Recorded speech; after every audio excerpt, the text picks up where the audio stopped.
দান হিসেবে দেওয়া চালের জন্য জড়ো হওয়া ভিড়ের মধ্যে দুই বোন প্রিয়া এবং রানী ময়লা পোশাকে একে অপরের হাত শক্ত করে ধরে চিলচিলে রোদে একা দাঁড়িয়েছিল। তাদের মা সদ্য প্রয়াত হওয়ায় এই দুই শিশু অসহায় হয়ে পড়েছিল। কেউ কি জানত যে ঠিক সেই দিনই এই দুই এতিম শিশু অজান্তে তাদের সেই আসল বাবার সাথে দেখা করবে, যাকে তারা কখনো দেখেনি? অর্জুন খান্না সেই কঠোর বিলিয়নিয়ার, যিনি তার চাপা পড়া অতীতের টুকরোগুলোকে আবার খুঁজে বের করার চেষ্টা করছিলেন। সেদিন দুপুরে মুম্বাইয়ের রোদ এমন ছিল যেন সব কিছু পুড়িয়ে দেবে। একটি ছোট মন্দিরের দিকে যাওয়া রাস্তায় গরিব মানুষের এক লম্বা সারি দানের চাল নেওয়ার জন্য ঠেলাঠেলি করছিল। ঘাম, রাস্তার ধুলো এবং মন্দিরের আঙিনায় আসা ধূপকাঠির গন্ধ মিলে এক শ্বাসরুদ্ধকর এবং করুণ পরিবেশ সৃষ্টি করছিল। সারিটির একেবারে শেষে ভিড়ের মাঝে দুটি ছোট ছায়া আলাদাভাবে নজরে আসছিল। প্রিয়া এবং রানী, দুই বোন, একজনের বয়স 7, অন্যজন সবেমাত্র 4 পেরিয়েছে। দুজনেই পুরনো ধুলো মাখা পোশাক পরেছিল। বহুদিন ধরে চপ্পল না থাকায় তাদের খালি পা শক্ত হয়ে গিয়েছিল। তবুও প্রিয়া তার ছোট বোনের হাত শক্ত করে ধরেছিল। সে তাকে প্রখর রোদ থেকে বাঁচানোর চেষ্টা করছিল। তার নিজের গলা শুকিয়ে কাঠ, তবুও সে রানীকে ভোলাচ্ছিল। আর সামান্য সময় রানী, তাড়াতাড়ি আমাদের পালা আসবে। আশেপাশের বড়রা এই দুই শিশুকে নানা দৃষ্টিতে দেখছিল, কেউ দয়া করে, কেউ সন্দেহ করে। কাছে বসা কয়েকজন ফেরিওয়ালা ফিসফিস করছিল, বেচারি, হয়তো এমন কারোর বাচ্চা যাদের মা বাবা আর নেই। তাদের অবস্থা দেখেই বোঝা যাচ্ছে কত কষ্টে আছে। কিন্তু এর মাঝেই অন্য একটি কণ্ঠস্বর শোনা গেল, যখন টোকেনি মেঘ, তখন মিছিমিছি দাঁড়িয়ে আছো কেন? এখানে শুধু তালিকাভুক্তদেরই দেওয়া হয়। এই কথাগুলো প্রিয়ার হৃদয়ে ছোট ছোট ছুরির মতো বিঁধছিল। সে এত জটিল বড়দের কথা পুরোপুরি বুঝত না। সে শুধু এতটুকুই জানত যে মা তাকে বলেছিলেন, যদি খিদে পায় মন্দিরে চলে যেও, সেখানে মানুষ চাল আর দুধ বিতরণ করে, একটু চেয়ে নিয়ে বোনের জন্য সাবু বানিয়ে নিও। মা মারা যাওয়ার দিন থেকেই প্রিয়া আর রানী গলির কোণে একটা পুরনো জীর্ণ ভাড়া ঘরে ঘুরছিল। মা অনেকদিন ধরে অসুস্থ ছিলেন, মাসের পর মাস বিছানায় শুয়েছিলেন, এবং যখন তিনি মারা গেলেন তখন প্রিয়ার পকেটে সাবধানে ভাঁজ করা একটি চিঠি ছাড়া আর কিচ্ছু রেখে যেতে পারেননি। ছোট মেয়েটি জানত না তাতে কি লেখা আছে, তার শুধু মায়ের কথাগুলো মনে ছিল, এটা যত্ন করে রেখো, যদি কখনো কোনো ভালো মানুষ পাও তাকে এটা পড়তে দিও। তারপর থেকে এই দুই এতিম বোন প্রতিবেশীদের দয়ার ওপর বেঁচেছিল। কোনোদিন বাসি ভাতের বাটি জুটত, কোনোদিন না নুন জল দিয়েই কাজ চালাতে হতো। যখন গলির লোকজনের কাছে জানতে পারল যে কাছের মন্দিরে বিনামূল্যে চাল বিতরণ করা হচ্ছে, তখন প্রিয়া তার বোনকে নিয়ে খুব ভোরেই বেরিয়ে পড়ল, এই আশায় যে দিন কাটানোর জন্য সামান্য সাবু সে বানাতে পারবে। শাড়িটি লম্বা এবং ধীর গতির ছিল, এবং রোদ ক্রমশ তীব্র হচ্ছিল। রানী ক্লান্ত হয়ে চোখ রগড়াচ্ছিল, আর তার খালি পেট গুড়গুড় করছিল। প্রিয়াকে তাকে পিঠে তুলে নিতে হলো, এবং সে সামনের দিকে এগিয়ে যাওয়ার চেষ্টা করতে লাগল। কমলা রঙের চ্যারিটি শার্ট পরা একজন মহিলা দুই শিশুকে দেখে মাথা নাড়লেন। টোকেন আছে মা? প্রিয়া তার পকেটে হাত রাল। মায়ের দেওয়া ভাঁজ করা কাগজটি ছাড়া আর কিছুই ছিল না। মহিলা দীর্ঘশ্বাস ফেললেন। টোকেন ছাড়া দেওয়া যাবে না মা, তালিকা থাকতে হবে। মেয়েটি মাথা নাড়ল, কিন্তু শাড়ি থেকে সরতে রাজি ছিল না, কারণ সে জানত যে সে যদি চলে যায় তবে তার বোনের খাওয়ার জন্য আর কিছুই থাকবে না। একটি গরম বাতাস এলো এবং ধুলোর মেঘ উড়ে গেল। ভিড়ের মধ্যে রানী তৃষ্ণায় কাঁদতে শুরু করল। দুর্বল স্বরে তার বোনকে ডাকছিল, প্রিয়া দিদি, আমাকে নামাও। প্রিয়া তার পকেট থেকে খালি প্লাস্টিকের বোতল বের করল, চুপি চুপি মন্দিরের আঙিনার পেছনে ছুটে গেল এবং কূপ থেকে কিছুটা জল তুলল। জল নোংরা ছিল এবং তাতে মরচে পড়ার তীব্র গন্ধ ছিল, কিন্তু দুজনেই সেটাকে কোনো দামি জিনিসের মতো ছোট ছোট চুমুকে পান করল। যখন তারা আবার শাড়িতে ফিরে এলো, তখন তাদের জায়গা অন্য কেউ দখল করে নিয়েছে। প্রিয়া পেছনে সরে গেল, রানীকে নিজের কাছে রাখার চেষ্টা করছিল। সেই মুহূর্তে সে জানত না যে তার জীবন একটি নতুন মোড় নিতে চলেছে। ঠিক সেই ছোট্ট মুহূর্তটিতে একটি গাড়ির হর্ন শোনা গেল এবং সবাই ঘুরে তাকালো। একটি জমকালো চকচকে কালো গাড়ি মন্দিরের গেটে এসে থামল। দরজা খুলল এবং এক যুবক নেমে এলো, লম্বা, পরিপাটি পোশাক পরা। তার চেহারা দৃঢ়, কিন্তু চোখে ছিল ক্লান্তি। তিনি ছিলেন অর্জুন খান্না, এই চ্যারিটি অনুষ্ঠানের পৃষ্ঠপোষক, একজন বিখ্যাত ধনী ব্যবসায়ী যিনি একাকী জীবনযাপন করতেন। তিনি দেখতে এসেছিলেন যে চাল বিতরণ প্রতিশ্রুতি অনুযায়ী হচ্ছে কিনা। তার বিন্দুমাত্র ধারণা ছিল না যে তিনি তার হারিয়ে যাওয়া অতীতের এক অংশের সাথে দেখা করতে চলেছেন। যখন তিনি শাড়ির পাশ দিয়ে যাচ্ছিলেন, তখন তার চোখ অজান্তে শাড়ির শেষে দাঁড়ানো দুই ছোট শিশুর ওপর আটকে গেল। দৃশ্যটি তার হৃদয়ে বিঁধে গেল। দুটি ছোট মেয়ে একে অপরের সাথে ঘেঁষে দাঁড়িয়ে আছে। একজন তার বোনকে পিঠে তুলে রেখেছে, পোশাক ছেঁড়া, মুখ নোংরা, কিন্তু তাদের চোখ অদ্ভুতভাবে চকচক করছিল। সেই চোখে যে মাসুমিয়াত এবং দৃঢ়তা ছিল তা তাকে এমন একজনের কথা মনে করিয়ে দিল যাকে তিনি একসময় খুব ভালোবেসেছিলেন, মীরা, সেই গরিব মেয়েটি যাকে তার মায়ের বিরোধিতার কারণে ছেড়ে যেতে হয়েছিল। যদিও প্রায় 10 বছর কেটে গেছে, সেই স্মৃতি কখনো ম্লান হয়নি। তার সহকারী রবি আলতো করে স্মরণ করিয়ে দিলেন, অর্জুন স্যার, এখানে বেশিক্ষণ দাঁড়িয়ে থাকা ঠিক হবে না, আমি ওই ছোট বাচ্চাগুলোকে সরাতে বলছি। কিন্তু অর্জুন হাত নেড়ে কিছু বললেন না, তিনি কেবল নীরবে দেখতে থাকলেন। তীব্র রোদে প্রিয়া তার বোনকে ছায়ার দিকে টানার চেষ্টা করছিল। তার ছোট হাত রানীর এলোমেলো চুলে বুলিয়ে দিচ্ছিল এবং সে আলতো করে কিছু ফিসফিস করছিল। হয়তো সে তার বোনকে শান্ত করছিল। সেই মুহূর্তটি অর্জুনকে তার দিকে টেনে নিয়ে গেল। তার হৃদয়ে এক অদ্ভুত অনুভূতি উথলে উঠল, যার কোনো নাম তিনি দিতে পারছিলেন না। দয়া, ব্যথা এবং কোনো এক অজানা বন্ধনের অস্পষ্ট এক অনুভূতি। শাড়ি তখনও লম্বা, মানুষের আওয়াজ, চাল বিতরণের শব্দ, প্লাস্টিকের পাত্রের ঝনঝনি পুরো মন্দিরের আঙিনায় প্রতিধ্বনিতা হচ্ছিল।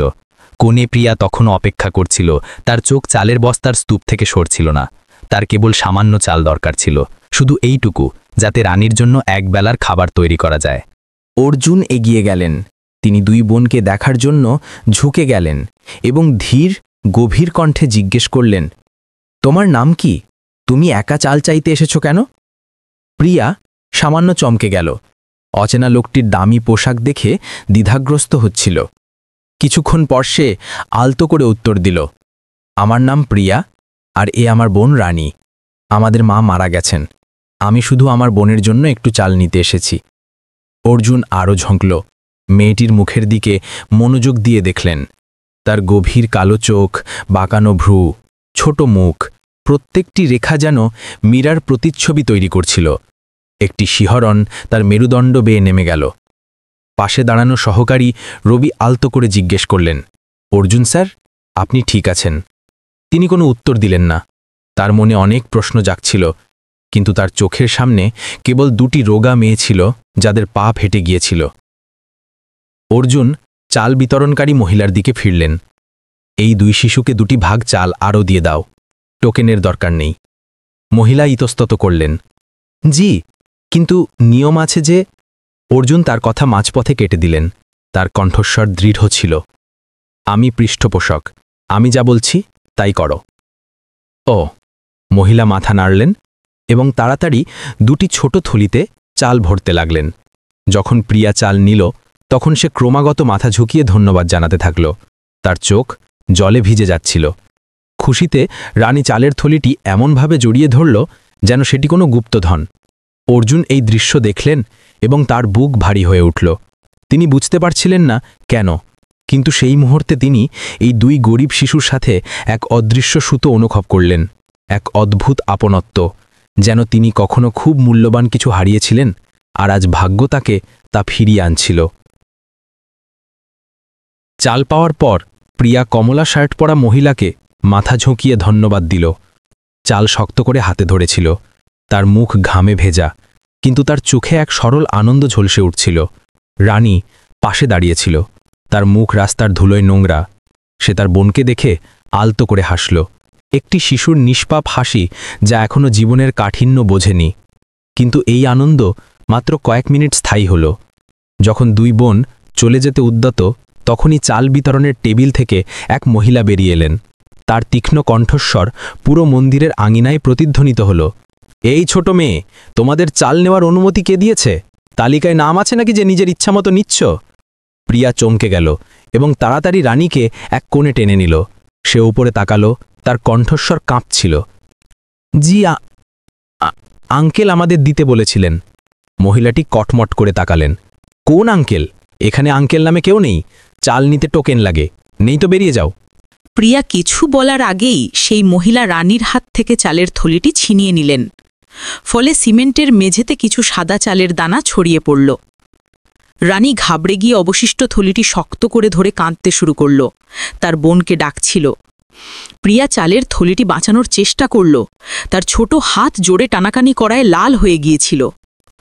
আন্টি, প্লিজ আমাদের একটু দিন, আমাদের মা মারা গেছেন, আমি কথা দিচ্ছি আমরা বেশি নেব না। তার এই করুণ আরতি আশেপাশে কিছু মানুষকে দাঁড়িয়ে দেখতে বাধ্য করল। কিন্তু সেই মহিলা তখনও রেগেছিলেন। মা বাবা মারা গেলেও নিয়ম মানতে হয়, যখন খুশি চাইলেই পাওয়া যায় না। অন্যের চাল নেওয়া পাপ, জানো? শাড়ির সামনে দাঁড়ানো কিছু লোক ফিসফিস করতে লাগল। কেউ দয়া দেখাচ্ছিল, কেউ মাথা নাড়ছিল। বেচারি, দেখো কত ছোট, খুব খারাপ লাগছে। হ্যাঁ, কিন্তু টোকেন ছাড়া তো কিছু করা যাবে না। লোকেরা 1 সপ্তাহ আগে থেকেই রেজিস্ট্রেশন করিয়েছে। এই ফিসফিসানি প্রিয়ার মুখ লাল করে দিল। সে মাথা নিচু করল, কিন্তু তার হাত তখনও চালের থলিতে ছিল। সে তার অশ্রু থামানোর চেষ্টা করছিল। রানী পিছনে দাঁড়িয়ে ফুপিয়ে কাঁদছিল। তার ছোট হাত তার বোনের কামিজ ধরেছিল।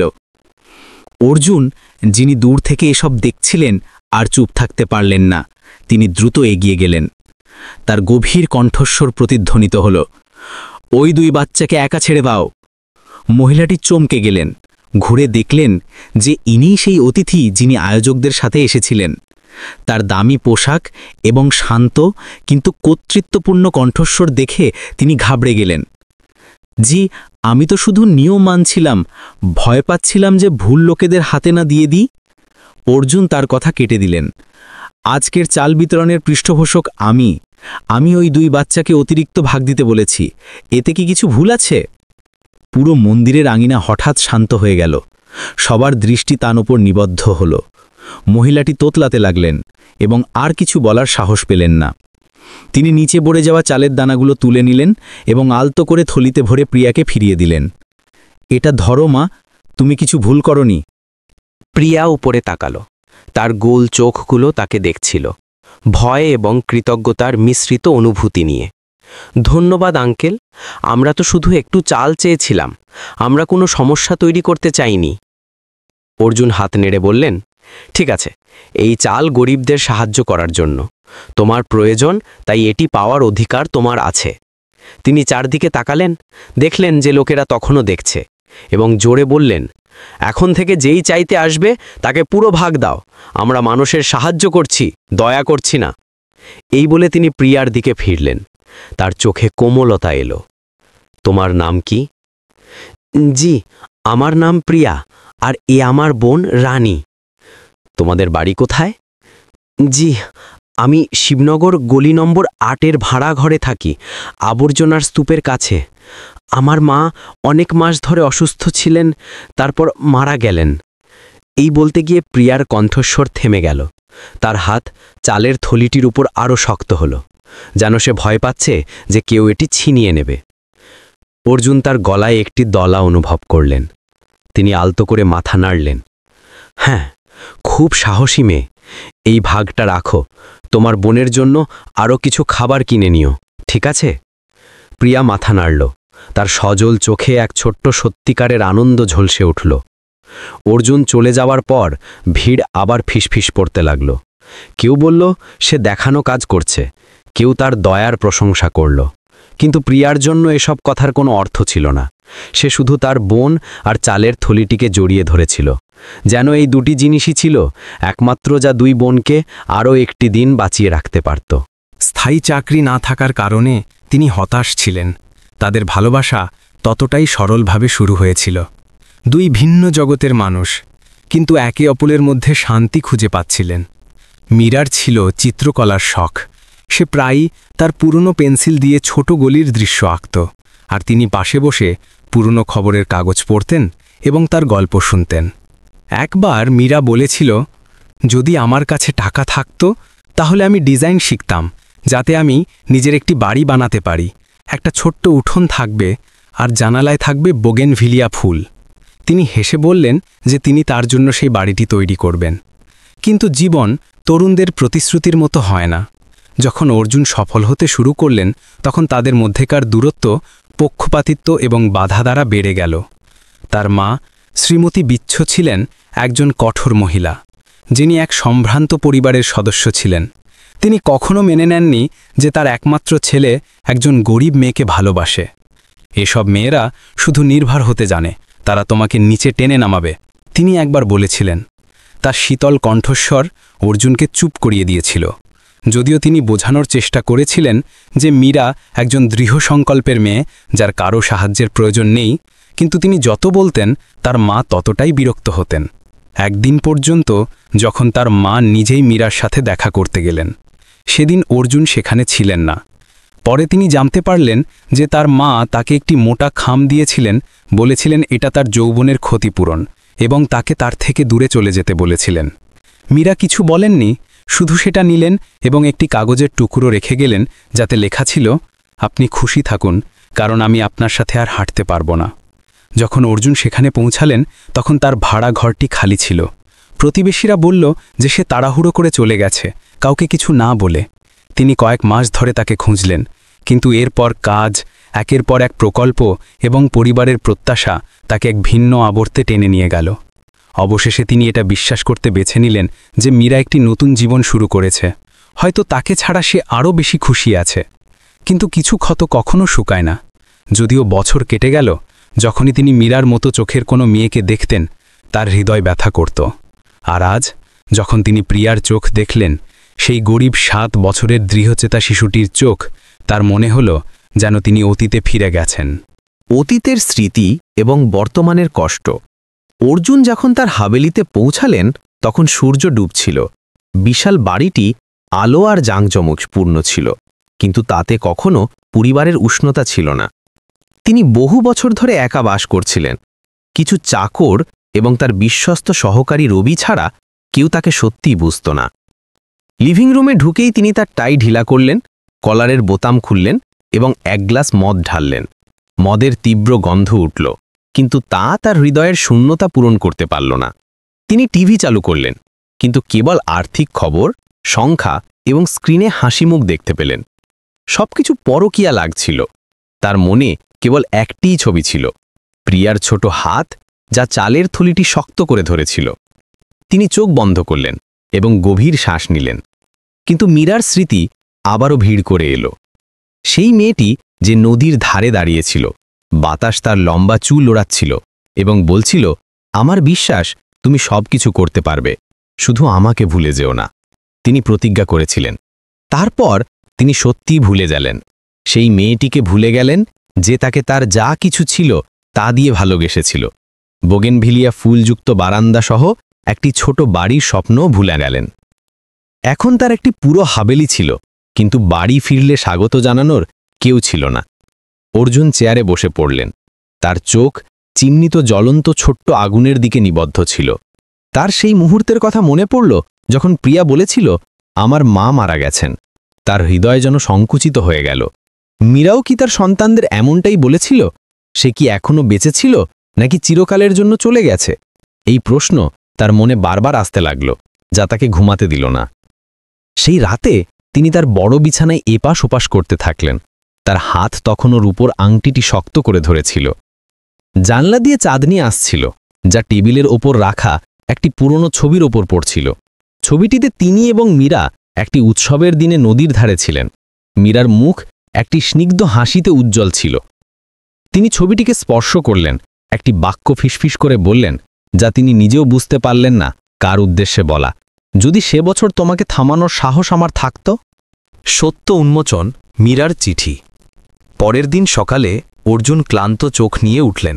তিনি সঙ্গে সঙ্গে কাজে গেলেন না, বরং রবিকে গাড়ি প্রস্তুত করতে বললেন এবং জানালেন যে তিনি গতকালের মন্দিরে যাবেন। সহকারী অবাক হলেন, কিন্তু জিজ্ঞেস করার সাহস পেলেন না। যখন গাড়ি মন্দিরের গেটে থামল তখন ভিড় কমে গেছে। কেবল কিছু পুরোহিত পরিষ্কার করছিলেন। অর্জুন ভেতরে গেলেন এবং গতকালের 2 ছোট শিশুর কথা জিজ্ঞেস করলেন দায়িত্বে থাকা ব্যক্তিকে। মহিলাটি সঙ্গে সঙ্গে চিনতে পারলেন, জি, ওই 2 শিশু খুব বেচারি। শিবনগরের বস্তিতে থাকে, মা মারা গেছেন, কোনো আত্মীয় নেই। বড় মেয়েটি খুব সাহসী, সে বলে যে সে তার বোনকে বড় করার চেষ্টা করবে। এই কথা শুনে তার হৃদয় মুচড়ে উঠল। তিনি আরও জিজ্ঞেস করলেন, আপনি কি তাদের মায়ের নাম জানেন? মহিলাটি কিছুক্ষণ ভাবলেন এবং উত্তর দিলেন, বোধহয় মীরা। মীরাই তো ছিল, আমি প্রধান পুরোহিতের কাছে শুনেছিলাম। সেই উত্তর অর্জুনকে সেখানেই স্তব্ধ করে দিল। তার হাত শক্ত হয়ে গেল। সেই নামটি তার হৃদয়ে বিদ্যুতের মতো আঘাত করল। মীরা? এটা হতে পারে না। তিনি আবার জিজ্ঞেস করলেন। তার কণ্ঠস্বর ভারী হয়ে গেল। আপনি বললেন যে নাম মীরা ছিল, তাই না? মহিলাটি নিশ্চিতভাবে মাথা নাড়লেন। জি হ্যাঁ, কয়েক মাস আগে গুরুতর অসুস্থতায় তার মৃত্যু হয়। অর্জুনের হঠাৎ মনে হল যে তার পা কাঁপছে, তার চারপাশের পৃথিবী এক নিঃশ্বাসে ভেঙে পড়ল। তিনি কয়েক ধাপ পিছিয়ে গেলেন। তার হাত কাঠের রেলিংয়ে শক্ত হয়ে গেল। কত স্মৃতি, কত যন্ত্রণা, কত অনুশোচনা, সবকিছু তার ভেতরে ফেটে পড়ল।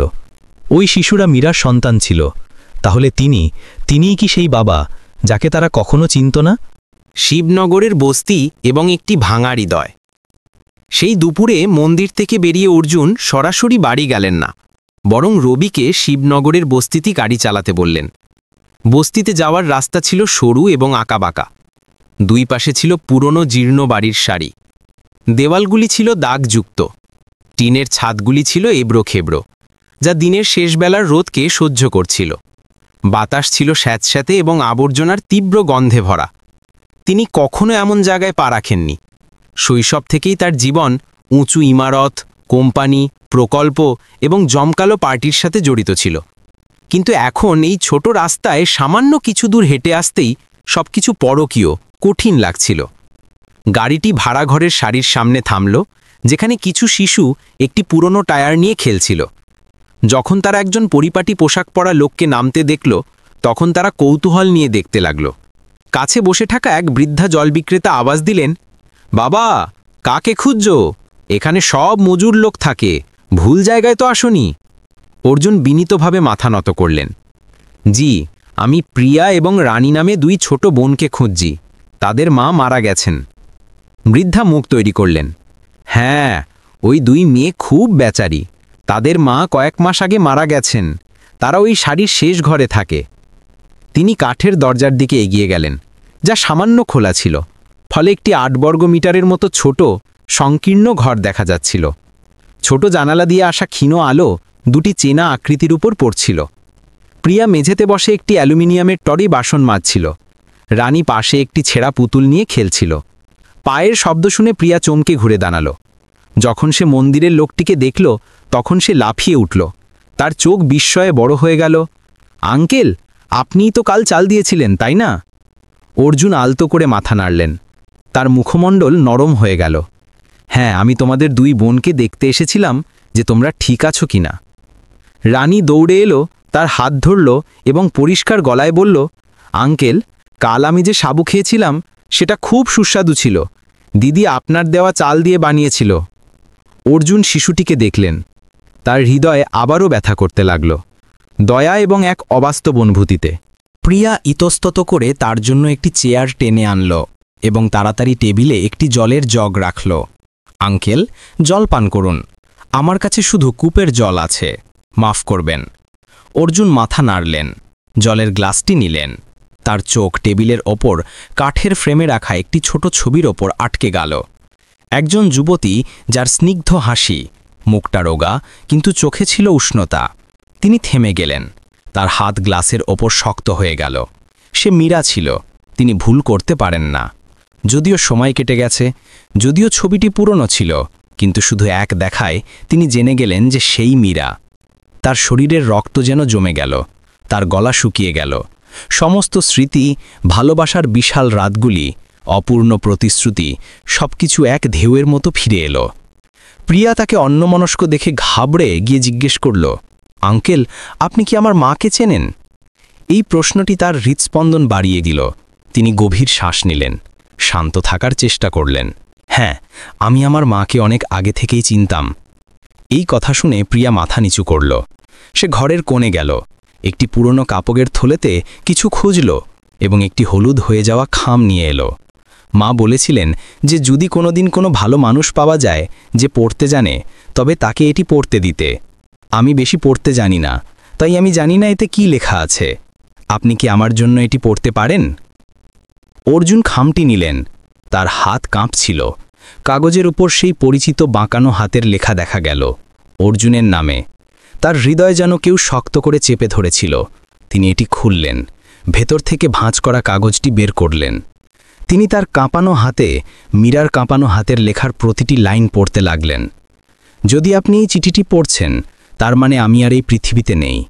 আমি আপনাকে দোষ দেই না, অন্য কাউকেও না। জীবন প্রত্যেককে এক ভিন্ন পথে নিয়ে যায়। আমি শুধু চাই যে আপনি শান্তিতে থাকুন। আমি দুটি মেয়ের জন্ম দিয়েছি, প্রিয়া এবং রানী। ওরা আমার সব কিছু। আমি আপনাকে জানানোর সাহস পাইনি, কারণ আমার ভয় ছিল যে আমি আপনার জীবন নষ্ট করে দেব। কিন্তু যদি কোনোদিন আপনি এই দুটি শিশুর সাথে দেখা করেন, তবে দয়া করে মুখ ফিরিয়ে নেবেন না। আমার কিচ্ছু চাই না, শুধু আশা করি যে যদি সম্ভব হয় আপনি তাদের পেট ভরে খেতে এবং স্কুলে যেতে সাহায্য করবেন। আমার বিশ্বাস যে যদিও আপনি এখন আমাকে ভালোবাসেন না, আপনার ভেতরের ভালোত্ব এখনও অবশিষ্ট আছে। আমার বিশ্বাস যে আপনি এখনও সেই মানুষ যিনি কখনো বলেছিলেন যে তিনি সারা জীবন আমার রক্ষা করবেন। প্রতিটি শব্দ অর্জুনের হৃদয়ে এক ছুরির মতো বিঁধছিল। যখন তিনি চিঠির শেষটুকু পড়লেন, তখন তার হাত শিথিল হয়ে গেল। কাগজটি মেঝেতে পড়ে গেল। তার পুরো শরীর যেন স্তম্ভিত হয়ে গিয়েছিল। তিনি তার সারা জীবনে কখনো ভাবেননি যে তাকে এই মুহূর্তটির মুখোমুখি হতে হবে। সেই মুহূর্ত যখন তিনি জানতে পারলেন যে তার দুটি সন্তান আছে, যাদের তিনি কখনো কোলে নেননি, কখনো তাদের নাম ধরে ডাকেননি, কখনো তাদের বাবা বলতে শোনেননি। তিনি পুরনো কাঠের চেয়ারটিতে ধসে পড়লেন, দুই হাতে তার মুখ ঢাকলেন। আবেগগুলি এক ঝড়ের মতো উথলে উঠল। অনুশোচনা, ব্যথা, দয়া, সব কিছু মিলে তাকে দম বন্ধ করে দিচ্ছিল। রানী, যে তখনও নিষ্পাপ এবং কিছুই বুঝতে পারছিল না, তার হাত টেনে জিজ্ঞেস করল, আঙ্কেল, আপনি ঠিক আছেন? আপনি কি আমার মায়ের চিঠি পড়েছেন? প্রিয়া তাকে দেখল।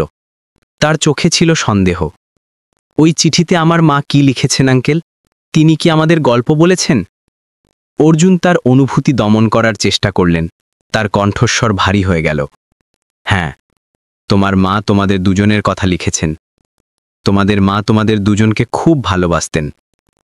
তার সেই মুহূর্তে এই সত্য বলার সাহস ছিল না যে তিনি তাদের আসল বাবা। তার ভয় ছিল যে এই কথা বললে দুটি ছোট মেয়ে ঘাবড়ে যাবে। তার ভয় ছিল যে তিনি নিজে ক্ষমা পাবার যোগ্য নন। তিনি শুধু সেখানে বসে রইলেন। প্রিয়াকে মনোযোগ দিয়ে চিঠিটি ভাঁজ করে কাপড়ের থলেতে রাখতে দেখলেন। মেয়েটির অঙ্গভঙ্গি ছিল কোমল, সতর্ক, যেন সে পৃথিবীর সবচেয়ে মূল্যবান জিনিসটি সামলাচ্ছে। অর্জুন উপরে তাকালেন।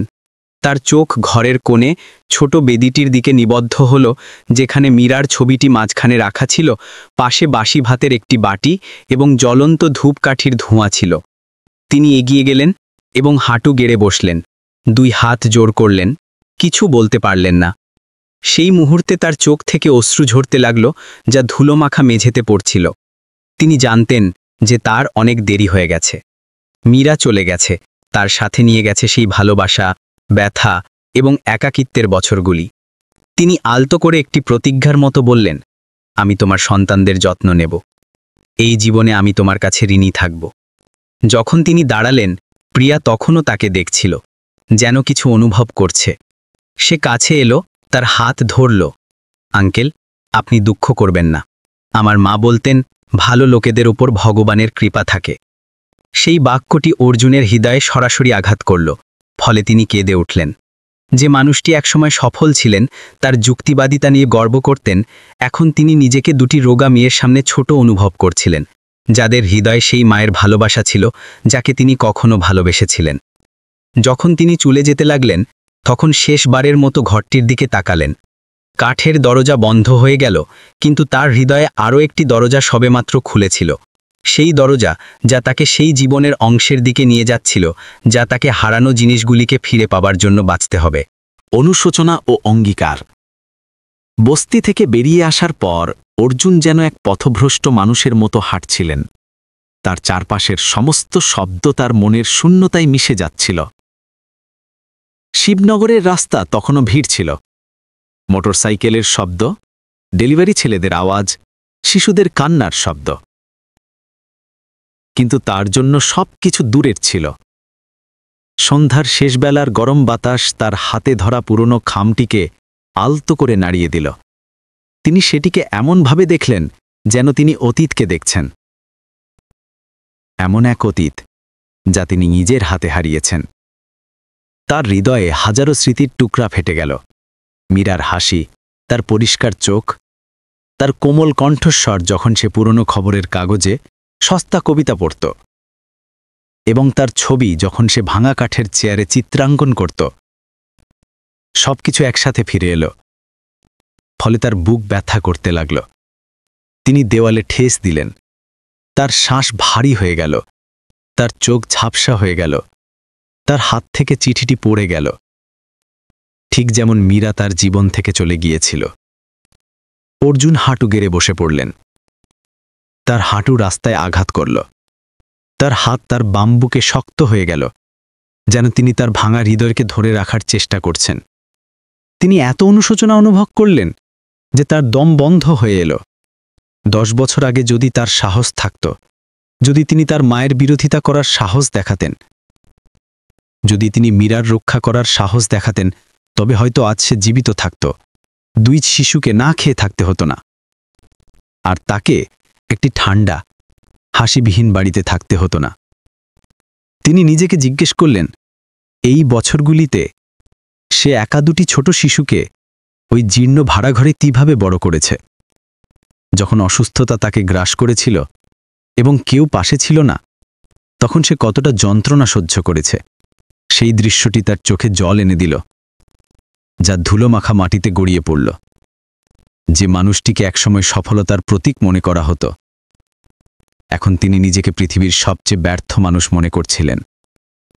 রবি তাড়াতাড়ি দৌড়ে এলেন। ঘাবড়ে গিয়ে তাকে উঠিয়ে বললেন, অর্জুন স্যার, আপনি ঠিক আছেন? আপনি কি ক্লান্ত হয়ে পড়েছেন? অর্জুন দাঁড়ানোর চেষ্টা করলেন। তার কণ্ঠস্বর ভারী হয়ে গেল। রবি, শোনো, ওই বস্তিতে যে 2 ছোট শিশু আছে, ওরা আমার মেয়ে। রবি তার চোখকে বিশ্বাস করতে পারলেন না। আপনি কি বলছেন? আপনার মেয়ে? এটা কিভাবে হতে পারে? অর্জুন কোনো উত্তর দিলেন না, শুধু চিঠিটি তাকে দিলেন। রবি কয়েকটি লাইন পড়লেন। তার মুখমণ্ডল পাল্টে গেল। এ ভগবান! তাহলে মিস মীরা? অর্জুন মাথা নাড়লেন। তার চোখ গভীর ছিল। সে মারা গেছে। আমি সময় মতো পৌঁছতে পারিনি। রবি, আমি সব হারিয়েছি। এই কথা বলতে গিয়ে তার কণ্ঠস্বর কেগে উঠল। তার শ্বাস দ্রুত হয়ে গেল। রবি তার সামনে দাঁড়ানো মানুষটিকে দেখলেন। সেই বিলিয়নিয়ার, যিনি একসময় গম্ভীর ছিলেন, যিনি শত শত লোককে আদেশ দিতেন, এখন একটি গরিব গলির মাঝখানে দাঁড়িয়ে শিশুর মতো কাঁপছিলেন।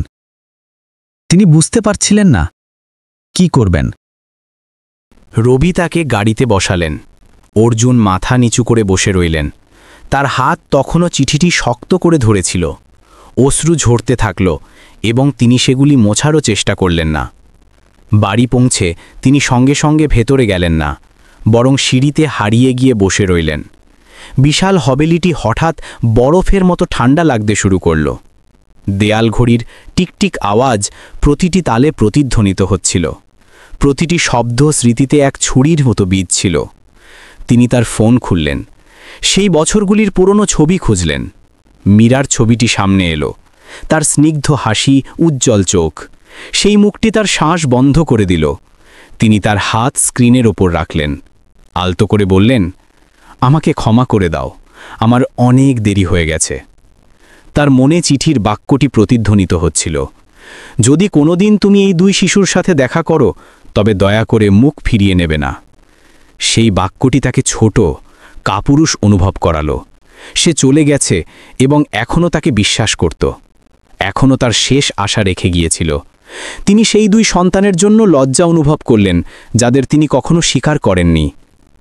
অর্জুন দাঁড়ালেন এবং তার অফিসে চলে গেলেন। টেবিলে চুক্তিপত্র, নকশার কাগজ, ভাউচার ছিল। সেই জিনিসগুলি নিয়ে জানিয়ে তিনি একসময় গর্ব করতেন। তিনি সব কিছু একপাশে সরিয়ে দিলেন। একটি সাদা কাগজ বের করলেন এবং কিছু লাইন আঁচড়ে লিখলেন, আমি অনির্দিষ্টকালের জন্য ছুটি নিচ্ছি। সমস্ত কাজ উপপরিচালকের কাছে হস্তান্তরিত করা হয়েছে। আমার কিছু ব্যক্তিগত সময়ে প্রয়োজন। স্বাক্ষর করার পর তিনি কলমটি নামিয়ে রাখলেন। তার চোখ জানলা দিয়ে বাইরে দেখছিল। সূর্যাস্ত শহরটিকে ঢেকে দিয়েছে। আকাশের রং ছিল কমলা এবং বেগুনি মিশ্রিত। সুন্দর, কিন্তু একটি ক্ষত ঠিক হওয়ার মতো দুঃখজনক। এই মুহূর্তে তার মনে কেবল একটিই চিন্তা ছিল, ক্ষতিপূরণ করতে হবে। টাকা দিয়ে নয়, খ্যাতি দিয়ে নয়, বরং তার পুরো হৃদয় দিয়ে। তিনি সেই দুই শিশুর সাথে থাকতে চেয়েছিলেন, তাদের যত্ন নিতে চেয়েছিলেন, তাদের পড়াতে চেয়েছিলেন, তাদের হাসি শুনতে চেয়েছিলেন, সেই কাজগুলি করতে চেয়েছিলেন যা একজন বাবার অনেক আগেই করা উচিত ছিল। নতুন শুরু। রাতে তিনি মন্দিরে ফিরে এলেন, বুদ্ধের মূর্তির সামনে বসলেন। হলুদ মোমবাতির আলো তার ক্লান্ত কিন্তু শান্ত চেহারায় পড়ছিল। তিনি মনে মনে প্রার্থনা করলেন, আমি অনেক ভুল করেছি, দয়া করে আমাকে আবার শুরু করার সুযোগ দিন। মীরা এবং আমার দুই সন্তানের প্রতি আমার ভুলগুলি শুধরে নেওয়ার সুযোগ দিন। যখন তিনি মন্দির থেকে বের হলেন তখন হালকা বৃষ্টি শুরু হয়েছিল। বৃষ্টির ফোঁটাগুলি তার অশ্রুর সাথে মিশে গেল। তিনি তার মাথা তুলে ধূসর আকাশের দিকে তাকালেন। তার হৃদয় হঠাৎ হালকা হয়ে গেল। মীরা চলে গিয়েছিল, কিন্তু তিনি জানতেন যে সে কোথাও না কোথাও আছে, তার দুই সন্তানকে দেখছে, তাকেও দেখছে। পরের দিন সকালে তিনি তাড়াতাড়ি বস্তিতে ফিরে এলেন। প্রিয়া উঠোনে ঝাঁটো দিচ্ছিল, তাকে দেখে অবাক হয়ে গেল। আঙ্কেল, আপনি আবার এসেছেন? তিনি মাথা নাড়লেন, এক স্নিগ্ধ হাসি নিয়ে। হ্যাঁ, আমি তোমাদের দুজনের জন্য কিছু জিনিস এনেছি। তিনি খাবার, দুধ এবং কাপড়ের কয়েকটি থলে নিচে রাখলেন। রানী আনন্দে চিৎকার করে উঠল, দুধের কৌটোটি জড়িয়ে ধরল। রানী মাথা নত করল। ধন্যবাদ আঙ্কেল, আমাদের কেউ কখনো এত কিছু দেয়নি। অর্জুন দুই শিশুকে দেখলেন, আবেগ উথলে উঠল। তিনি সত্যি বলতে চাইছিলেন, কিন্তু শব্দ তার গলায় আটকে গেল। তিনি শুধু রানীর মাথায় হাত রাখলেন এবং উষ্ণ কণ্ঠে বললেন, আমি আবার আসব, তোমরা দুজন চিন্তা করো না। যখন তিনি চলে যেতে লাগলেন তখন ছোট ঘরটির দিকে তাকালেন। সকালের রোদ মীরার ছবির উপর পড়ছিল, যা টেবিলে রাখা ছিল, ফলে ফ্রেমটি ঝলমল করছিল, যেন মীরা হাসছেন। তার হৃদয়ে একটি নীরব প্রতিজ্ঞা প্রতিধ্বনিত হচ্ছিল, আমি আমার বাকি জীবন দিয়ে তোমার সন্তানের যত্ন নেব। পুরনো গল্পের সন্ধান। দুই সন্তানের সাথে দেখা করার দিনের পর অর্জুন রাতে ঘুমাতে পারলেন না। সারা রাত তিনি বিছানায় এপাশ ওপাশ করতে থাকলেন। তার মন শত শত অমীমাংসিত প্রশ্ন নিয়ে ঘুরছিল। তিনি জানতে চেয়েছিলেন মীরা কিভাবে বেঁচেছিল, কি সহ্য করেছে এবং কেন এত তাড়াতাড়ি চলে গেল।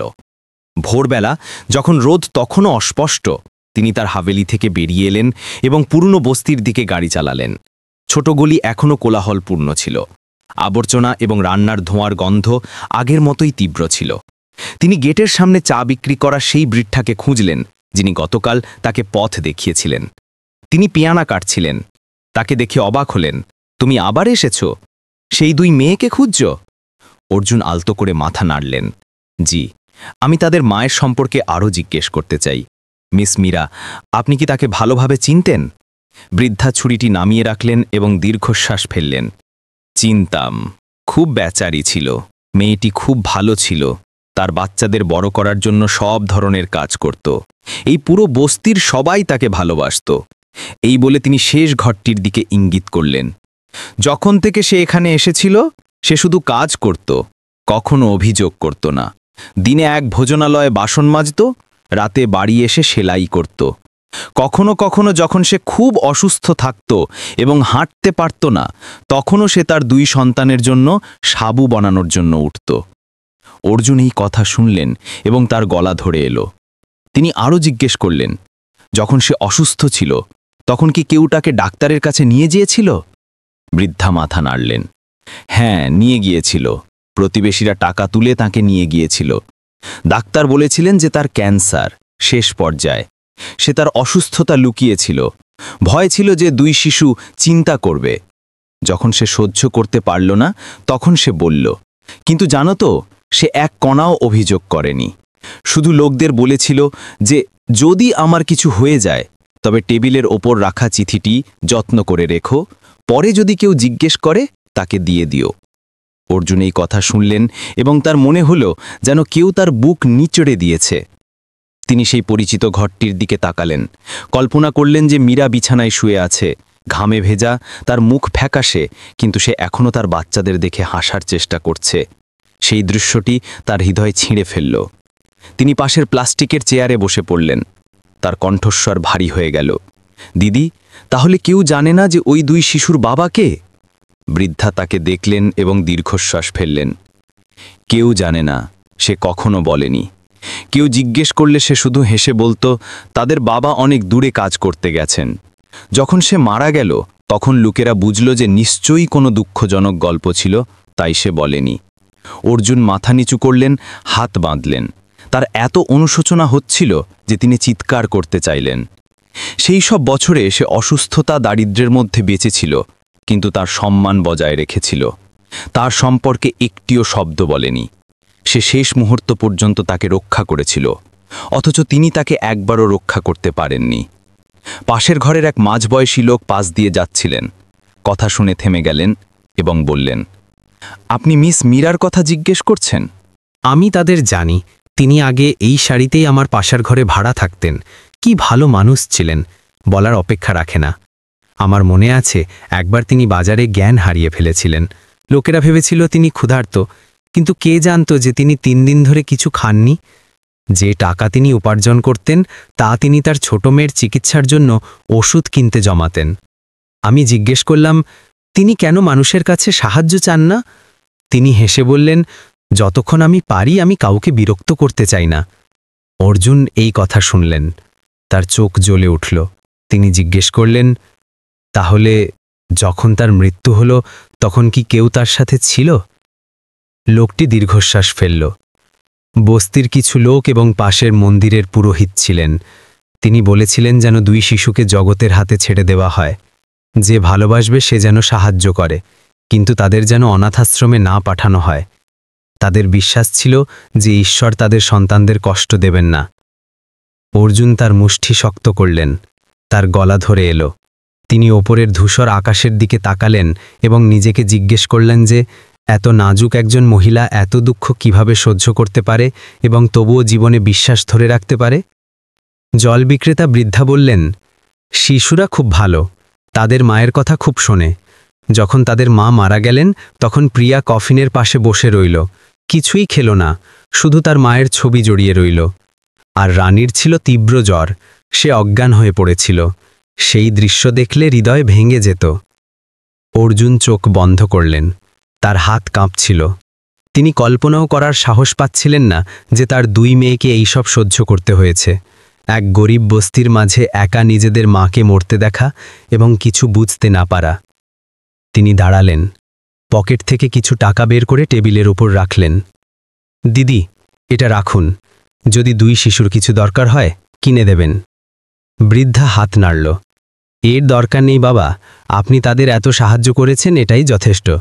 কিন্তু আমার কাছে আপনাকে অদ্ভুত লাগছে, আপনি কি মিস মীরাকে চিনতেন? অর্জুন তাকে দেখলেন, তার চোখ লাল ছিল। জি হ্যাঁ, তিনি সেই মানুষ ছিলেন যাকে আমি আমার জীবনে সবচেয়ে বেশি ভালোবেসেছি এবং যার কাছে আমি সবচেয়ে বেশি ঋণী। বৃদ্ধা তাকে দেখলেন, তার চোখে সব কিছু স্পষ্ট হয়ে গেল। তিনি আলতো করে মাথা নাড়লেন, তার কণ্ঠস্বর মৃদু হয়ে গেল। তাহলে তুমি তার বাচ্চাদের ক্ষতিপূরণ করো। বাচ্চাদের বেশি কিছু চায় না, শুধু কেউ একজন আন্তরিকভাবে ভালোবাসার মানুষ থাকলেই যথেষ্ট। অর্জুন মাথা নিচু করলেন এবং ঘুরে দাঁড়ালেন। তার পা ভারী ছিল। নদীর ধারে একাকিত্ব। ফিরে যাওয়ার পথে তিনি সেই ছোট গলি দিয়ে গেলেন যা নদীর ধারে যায়। নোংরা জল বইছিল, কাদার তীব্র গন্ধ আসছিল, কিন্তু তার মনে পুরনো দিনের ছবি ভেসে উঠল। এক দুপুরে যখন তারা দুজনেই নদীর ধারে বসেছিলেন, সে ছবি আঁকছিল এবং তিনি তাকে দেখছিলেন। আর সে বলেছিল, যদি কোনোদিন আমি না থাকি তবে আমার হাসিটা ভুলে যেও না। এখন সে সত্যিই ছিল না এবং তিনি উপলব্ধি করিলেন যে তিনি সবচেয়ে গুরুত্বপূর্ণ জিনিসটি ভুলে গিয়েছিলেন, সেই হাসি। তিনি নদীর ধারে অনেকক্ষণ দাঁড়িয়ে রইলেন। তার হাতে ছিল ভাঁজ করা চিঠিটি। বাতাস কাগজের কোণটি উড়িয়ে দিল। তার অশ্রু ঝরল এবং বহমান জলের সাথে মিশে গেল। তার মনে বৃদ্ধার কথাগুলো প্রতিধ্বনিত হচ্ছিল। শিশুদের শুধু একজন ভালোবাসার মানুষ চাই। তিনি আলতো করে মাথা নেড়ে ফিসফিস করে বললেন, আমি সেই মানুষটি হব। মীরা, আমি প্রতিশ্রুতি দিচ্ছি। পিতার প্রতিজ্ঞা এবং মায়ের কাছে স্বীকারোক্তি। সেই রাতে যখন তিনি বাড়ি ফিরলেন, অর্জুন রবিকে ডাকলেন এবং দৃঢ় কণ্ঠে বললেন, আমি যত তাড়াতাড়ি সম্ভব ওই 2 শিশুকে দত্তক নেওয়ার প্রক্রিয়া শুরু করতে চাই। রবি কিছুটা অবাক হলেন। আপনি কি প্রকাশ্যে এটা করতে যাচ্ছেন? আপনি কি এই বিষয়ে ভালোভাবে চিন্তা করেছেন?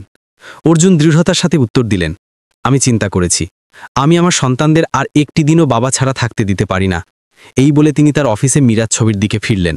তার চোখ ছিল দৃঢ় কিন্তু উষ্ণ। তিনি জানতেন যে তার অনুশোচনার যাত্রা সবে শুরু হয়েছে, কিন্তু অন্তত তার কাছে বেঁচে থাকার একটি লক্ষ্য ছিল।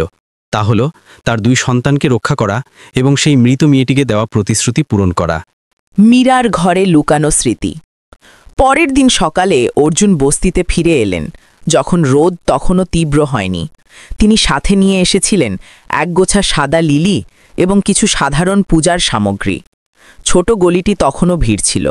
রুটি বিক্রেতার পরিচিত আওয়াজ গলির কোণ থেকে আসছিল।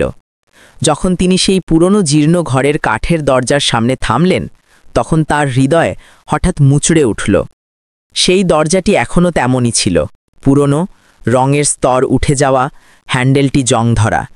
পার্থক্য শুধু এই যে এখন তিনি তার নিজের স্মৃতিগুলিকে পুনরুদ্ধার করতে যাওয়া একজন মানুষ হিসেবে ভেতরে যাচ্ছিলেন। তিনি আলতো করে দরজা খুললেন। এক উষ্ণ বাতাসের ঝলক এলো, সাথে নিয়ে এলো স্যাঁতস্যাঁতে এবং পুরনো ধুলোর বন্ধ। ছোট ঘরটি খালি ছিল, কেবল কিছু পুরনো জিনিস অবশিষ্ট ছিল। ঘষা কাঠের টেবিল, ভাঙা দরজার আলমারি, নিচু কাঠের চেয়ার এবং দেওয়ালে তখনও একটি লম্বা ফাটল ছিল। তিনি ধীরে ধীরে হাঁটলেন, তার চোখ সবকিছুতে ঘুরছিল, প্রতিটি বস্তুতে যেন তার নিঃশ্বাস ছিল। ঘরের কোণে তিনি একটি কাঠের ফ্রেম দাঁড়ানো দেখলেন, যার ভেতরে একটি অসমাপ্ত চিত্রকর্ম ছিল। রঙগুলি ফ্যাকাশে হয়ে গিয়েছিল, রেখাগুলি সরল কিন্তু সূক্ষ্ম ছিল। এটি ছিল একটি গরিব গলির চিত্র, যেখানে কিছু শিশু খেলছিল এবং চিত্রকর্মের মাঝে একজন লোক একটি হাসিখুশি মেয়ের পাশে দাঁড়িয়েছিল। তিনি সেই চিত্রকর্মের মধ্যে নিজেকে চিনতে পারলেন। তার হাত ধীরে ধীরে কাঁপতে লাগল, তার আঙুলগুলি প্রতিটি আঁকা রেখার উপর ঘুরছিল। তার চোখ ধীরে ধীরে ঝাপসা হয়ে গেল। মীরা শেষ দিন পর্যন্ত তাকে আঁকতে থেকেছিল। যদিও তিনি চলে গিয়েছিলেন, তবুও সে তার ছবিকে তার হৃদয়ে ধরে রেখেছিল। টেবিলের ওপর তিনি একটি ছোট কাঠের বাক্স দেখলেন, যার বাইরে একটি কাগজ লাগানো ছিল। তাতে কিছু বাঁকানো লাইন লেখা ছিল, আমার 2 মেয়েদের জন্য। যদি কোনো দয়ালু ব্যক্তি এটি পড়তে পারে তবে তাদের দিয়ে দিও। অর্জুন এটি খুললেন। ভেতরে ছিল কিছু পুরনো ছবি, একটি ডায়েরি এবং একটি রূপোর চেইন। তিনি চেইনটি তুললেন। তার হৃদয় ব্যথিত হল। এটি সেই উপহার ছিল যা তিনি তাদের ভালোবাসার সময় তাকে দিয়েছিলেন। চেইনটিতে হৃদয়ের আকারের একটি লকেট ছিল, যার উপর এ এবং এম অক্ষর খোদাই করা ছিল। তিনি ভেবেছিলেন যে সে এটিকে অনেক আগেই ফেলে দিয়েছে, কিন্তু সে এটিকে তার শেষ নিঃশ্বাস পর্যন্ত যত্ন করে রেখেছিল। ডায়েরির ভেতরে অনেক পাতা ছিল, যাতে ঘন হাতে লেখা ছিল। লেখাটি দ্রুত লেখা, কিন্তু তবুও পরিষ্কার ছিল। তিনি সেটি খুললেন এবং পড়লেন। আজ প্রিয়ার জন্মদিন। সে সারাদিন হাসছিল, কারণ সে গলির মোড়ের দোকান থেকে কেনা একটি ছোট কেক খেতে পেয়েছিল। অর্জুনজি, আমাদের মেয়েটা দেখতে ঠিক আপনার মতো, চোখ, হাসি, সব কিছু। আমি জানি না আপনি এখন কোথায় আছেন, কিন্তু আপনি যদি মেয়েটিকে দেখেন তবে আপনি গর্বিত হবেন। আর রানী, সে দুর্বল, প্রায়ই কাশে। আমার খুব চিন্তা হয়। ইস, যদি আমি তাকে ডাক্তারের কাছে নিয়ে যেতে পারতাম, কিন্তু আমার কাছে যথেষ্ট টাকা নেই। আমি শুধু ভগবানের কাছে প্রার্থনা করি যে সে যেন বেঁচে থাকে। অর্জুনের চোখ ঝাপসা হয়ে গেল। প্রতিটি লাইন তার হৃদয়ে সুইয়ের মতো বিঁধছিল। তিনি আরও পাতা উল্টালেন। এক জায়গায় লেখা ছিল, আমার অসুস্থতা আরও বেড়েছে, হয়তো আমি বাঁচব না। আমি ভয় পাচ্ছি যে আমার 2টি বাচ্চা একা হয়ে যাবে, কিন্তু আমার বিশ্বাস আপনি এখনও এই পৃথিবীতে আছেন। যদি ভাগ্যে থাকে তবে আপনি আপনার মেয়েদের সাথে দেখা করবেন এবং তাদের চিনতে পারবেন। আমার এমন বিশ্বাস আছে। অর্জুন হার সহ্য করতে পারলেন না। তিনি ডায়েরিটি টেবিলে রাখলেন, 2 হাতে তার মুখ ঢাকলেন। অশ্রু কাগজকে ভিজিয়ে দিচ্ছিল। ছোট ঘরটি যেন মীরার কণ্ঠস্বরে প্রতিধ্বনিত হচ্ছিল। তিনি চারপাশে তাকালেন। প্রতিটি বস্তু, দেওয়ালের প্রতিটি কোণে যেন সে এখনও উপস্থিত। সেই অনুভূতিটি তাকে একই সাথে ব্যথা এবং এত বছর পর তার সাথে আবার দেখা করার মতো অনুভব করালো। তিনি লিলির ফুলগুলি বের করলেন এবং ঘরের কোণে ছোট বেদিটিতে রাখলেন, যেখানে এখনও তার ছবি ছিল। তিনি প্রার্থনা করলেন, মীরা, আমি এসে গেছি। আমি তুমি যা লিখেছ সব পড়েছি। আমাকে ক্ষমা করে দাও যে আমার অনেক দেরি হয়ে গেছে। কিন্তু আমি প্রতিশ্রুতি দিচ্ছি যে এখন থেকে আমি আমাদের 2 সন্তানের যত্ন নেব, যাতে তাদের আর একটি দিনও দুঃখ সহ্য করতে না হয়। বাইরে দরজার ফাটল দিয়ে আলো আসছিল, তা পুরনো ছবির ওপর পড়ছিল, ফলে মীরার হাসি ঝলমল করছিল। অর্জুন সেখানে অনেকক্ষণ বসে রইলেন। তার হৃদয় ভারী ছিল, কিন্তু তাতে একটি অদ্ভুত দৃঢ় সংকল্পও ছিল। তিনি জানতেন যে সে চলে গেছে, কিন্তু তিনি এখনও তার অংশটিকে তার 2 সন্তানের মধ্যে রাখতে পারেন। হঠাৎ তিনি পেছন থেকে ছোট পায়ের আওয়াজ শুনতে পেলেন। প্রিয়া দরজায় দাঁড়িয়েছিল। তার হাতে ছিল সবজিতে ভরা একটি ঝুড়ি। তাকে দেখে সে কিছুটা অবাক হলো। আঙ্কেল, আপনি এত তাড়াতাড়ি চলে এলেন? অর্জুন তার অশ্রু মুছলেন এবং দ্রুত হাসলেন। হ্যাঁ, আমি তোমার মায়ের ঘরটি আবার দেখতে চেয়েছিলাম। এটিকে পরিষ্কার পরিচ্ছন্ন করতে চেয়েছিলাম, যাতে তোমরা দুজন আরাম করে থাকতে পারো। প্রিয়া ঝুড়িটি নামিয়ে রাখল এবং ভেতরে এলো। আমার মা লিলি ফুল খুব পছন্দ করতেন। যখনই তিনি এই ফুল দেখতেন, তিনি হাসতেন। অর্জুন তার আনা ফুলগুচ্ছটি দেখলেন এবং আলতো করে উত্তর দিলেন, আমি জানি। তোমার মা বলতেন যে লিলি পবিত্রতা এবং শক্তির ফুল। প্রিয়া তাকে বিস্ময় নিয়ে দেখল। আপনি কি সত্যি আমার মাকে চিনতেন? অর্জুন মাথা নাড়লেন। তার কণ্ঠস্বর ধরে এলো, হ্যাঁ, আমি চিনি। তোমরা দুজন মায়ের মতো অনেক। রানীও দৌড়ে এলো এবং আনন্দে হাসল। আঙ্কেল, আমার কাছে আপনার জন্য একটি উপহার আছে। সে তাকে একটি ছোট গোল চকচকে পাথর দিল। আমি এটা নদীর ধার থেকে তুলেছিলাম। আমার মা বলতেন যে যে এটা রাখবে সে খুশি থাকবে। অর্জুন সেটি নিলেন। তার চোখ লাল ছিল। তাহলে আমি এটা রাখব। ধন্যবাদ বেটা। তিনি বসলেন এবং রানীকে তার কোলে তুলে নিলেন। এই প্রথম তিনি তার মেয়ের আসল উষ্ণতা অনুভব করলেন। সেই অনুভূতিটি তার হৃদয়কে কাঁপিয়ে দিল, এক অদ্ভুত অনুভূতি যা ব্যথা এবং সুখের মিশ্রণ ছিল। তিনি উপলব্ধি করলেন যে তার আর কিছু চাই না। সমস্ত সম্পত্তি, অর্থ, ক্ষমতা এই 2টি ছোট আত্মার সামনে অর্থহীন হয়ে গেল। হবেলি থেকে বস্তি, নতুন সম্পর্কের সূচনা। সেই সকালের পর অর্জুন লোক লাগিয়ে ঘরটির মেরামত করালেন, দেয়ালগুলিকে আবার রং করানো, টিনের ছাদ পরিবর্তন করা, নতুন আলো লাগানো এবং আবর্জনা পরিষ্কার করানো। তিনি মীরার বেদিটিকে সেভাবেই রাখলেন, শুধু ধুলো পরিষ্কার করলেন এবং নতুন ফুলদানি পরিবর্তন করলেন। যখন সব কিছু শেষ হলো, তখন ঘরটি যেন উজ্জ্বল হয়ে উঠল। এখন তা বিষণ্ণ নয়, বরং অদ্ভুতভাবে উষ্ণ লাগছিল। প্রিয়া চারপাশে দেখল, তার চোখ ঝলমল করছিল। আঙ্কেল, আমি কখনো আমাদের ঘর এত সুন্দর দেখিনি।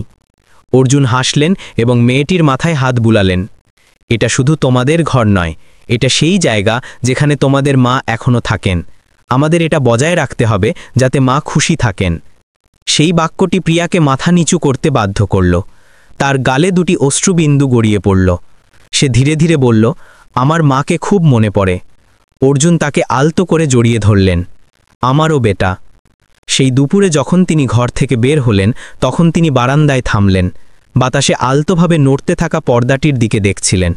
তিনি জানতেন যে মীরা কোথাও থেকে দেখছে, তাকে এবং 2 সন্তানকে দেখে হাসছে। তার হৃদয়ে একটি নিশ্চিত প্রতিজ্ঞা প্রতিধ্বনিত হচ্ছিল। এখন থেকে তিনি কখনো তার সাথে সম্পর্কিত কোনো কিছু আর হারাবেন না। মায়ের মুখোমুখি কঠিনতম কথোপকথন। সেই রাতে মীরার পুরনো ঘর পরিষ্কার করার একটি দীর্ঘ দিনের পর অর্জুন তার হাভেলিতে ফিরে এলেন। রাস্তা হলুদ আলোয় ঝলমল করছিল। বাতাসে গাছগুলি ধীরে ধীরে নড়ছিল।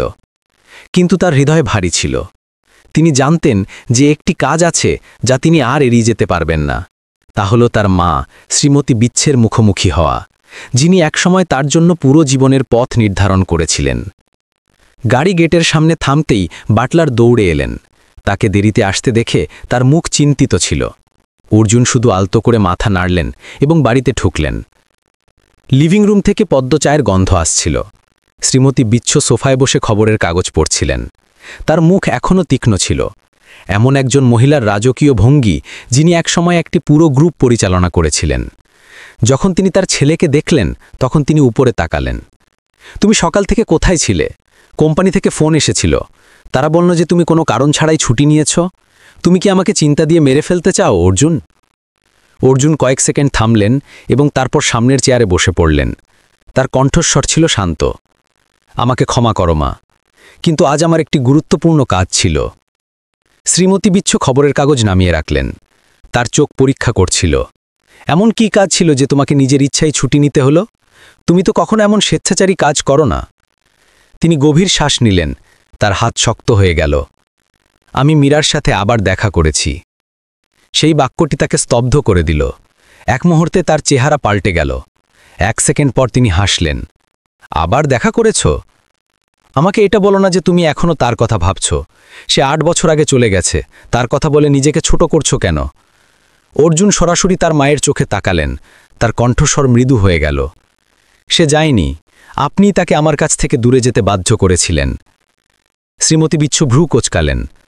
তুমি কি বলছো? আমি শুধু সেটাই করেছিলাম যা দরকার ছিল। তুমি পুরো গ্রুপের উত্তরাধিকারী। আমি তোমাকে একটি গরিব বেমানান মেয়ের সাথে জড়াতে দিতে পারতাম না। আমি তোমাকে একটি ভুল থেকে বাঁচিয়েছি।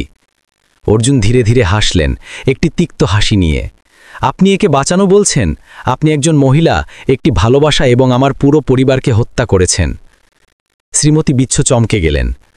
তোমার পরিবার? তিনি মাথা নাড়লেন। তার কণ্ঠ ধরে এলো।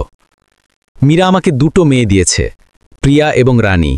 সে 8 বছর ধরে তাদের একা বড় করেছে, যতক্ষণ না ক্যান্সার তার জীবন নিয়ে নেয়। আপনি কি জানেন সে একটি জীর্ণ ভাড়াঘরে মারা গেছে?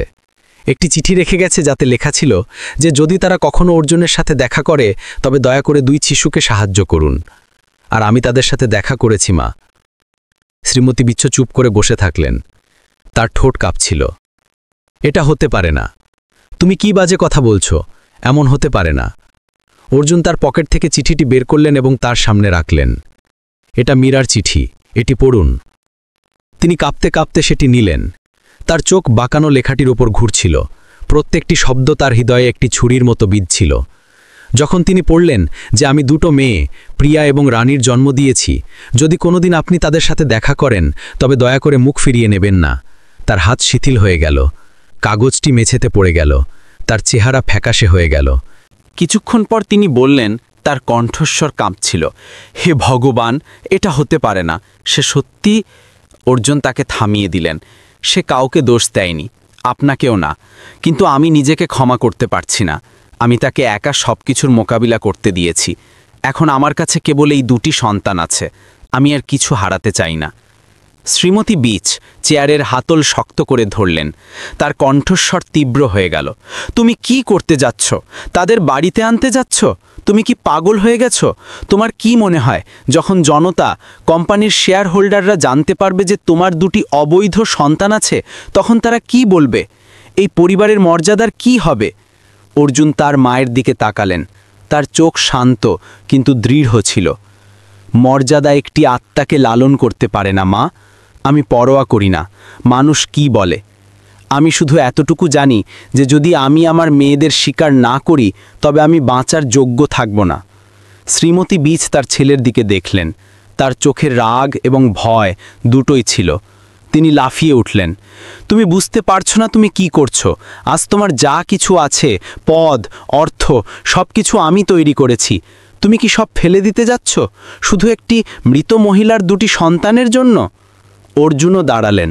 তার কণ্ঠস্বর মৃদু হয়ে গেল। আপনি আমাকে শিখিয়েছিলেন যে মানুষকে দায়িত্বশীল হতে হয়। দায়িত্ব শুধু কাজের প্রতি নয়, বরং সেই মানুষদের প্রতিও যারা কখনো আমাদের ভালোবেসেছে। আমি 8 বছর ধরে দায়িত্বজ্ঞানহীন ছিলাম। এখন আমাকে বাকি অংশটুকু পূরণ করতে হবে। 2 শিশুর কোনো ভুল নেই। তাদের শুধু একজন বাবার প্রয়োজন। শ্রীমতী বিচ মুখ ফিরিয়ে নিলেন। তার চোখে লাচারি ফুটে উঠল। জীবনভর তিনি সবকিছু নিয়ন্ত্রণ করতে অভ্যস্ত ছিলেন। তার ছেলেকে তার কথা মানতে দেখতে অভ্যস্ত ছিলেন।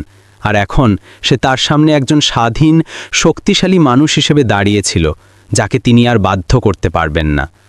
তিনি ধীরে ধীরে দীর্ঘশ্বাস ফেললেন। তার কণ্ঠস্বর দুর্বল হয়ে গেল। তোমার কি মনে হয় আমি এটা চেয়েছিলাম? আমার শুধু ভয় ছিল যে তুমি দুঃখী হবে। ভয় ছিল যে লোকেরা তোমার সুযোগ নেবে। আমি তোমার বাবাকে তাড়াতাড়ি হারিয়েছি, আমার কাছে শুধু তুমিই আছো। আমার ভয় ছিল যে আমি তোমাকেও হারাবো। অর্জুনের কণ্ঠস্বর নরম হয়ে গেল। আমি বুঝি, কিন্তু মীরা আমার সুযোগ নেয়নি। সে আমাকে সত্যিই ভালোবেসেছিল। আর আমি জানি যে আমাদের দুই মেয়ে আপনাকে কখনো লজ্জিত করবে না। আমি শুধু আপনার কাছে বাবা হওয়ার, আমার ভুলগুলি শুধরে নেওয়ার সুযোগ চাইছি। শ্রীমতী বীজ বসে পড়লেন। তার চোখ আর্দ্র ছিল। যদি তুমি সিদ্ধান্ত নিয়েই থাকো তবে আমি আর আটকাবো না, কিন্তু তোমাকে তৈরি থাকতে হবে। এই পথ সহজ নয়। সমাজ এত তাড়াতাড়ি ক্ষমা করে না যতটা তুমি ভাবছ। অর্জুন মাথা নাড়লেন। তার কণ্ঠস্বর দৃঢ় ছিল। আমার ভয় নেই। আমি অনেক লম্বা সময় ধরে কাজের জন্য বেঁচেছি। এখন আমি আমার পরিবারের জন্য বাঁচতে চাই। তিনি তার ছেলেকে অনেকক্ষণ ধরে দেখলেন এবং তারপর ধীরে ধীরে বললেন, মীরা একটি ভালো মেয়ে ছিল। হয়তো আমি সত্যি ভুল ছিলাম। একটি অশ্রু সেই গর্বিত মহিলার গাল বেয়ে গড়িয়ে ভাঁজ করা চিঠির ওপর পড়ল।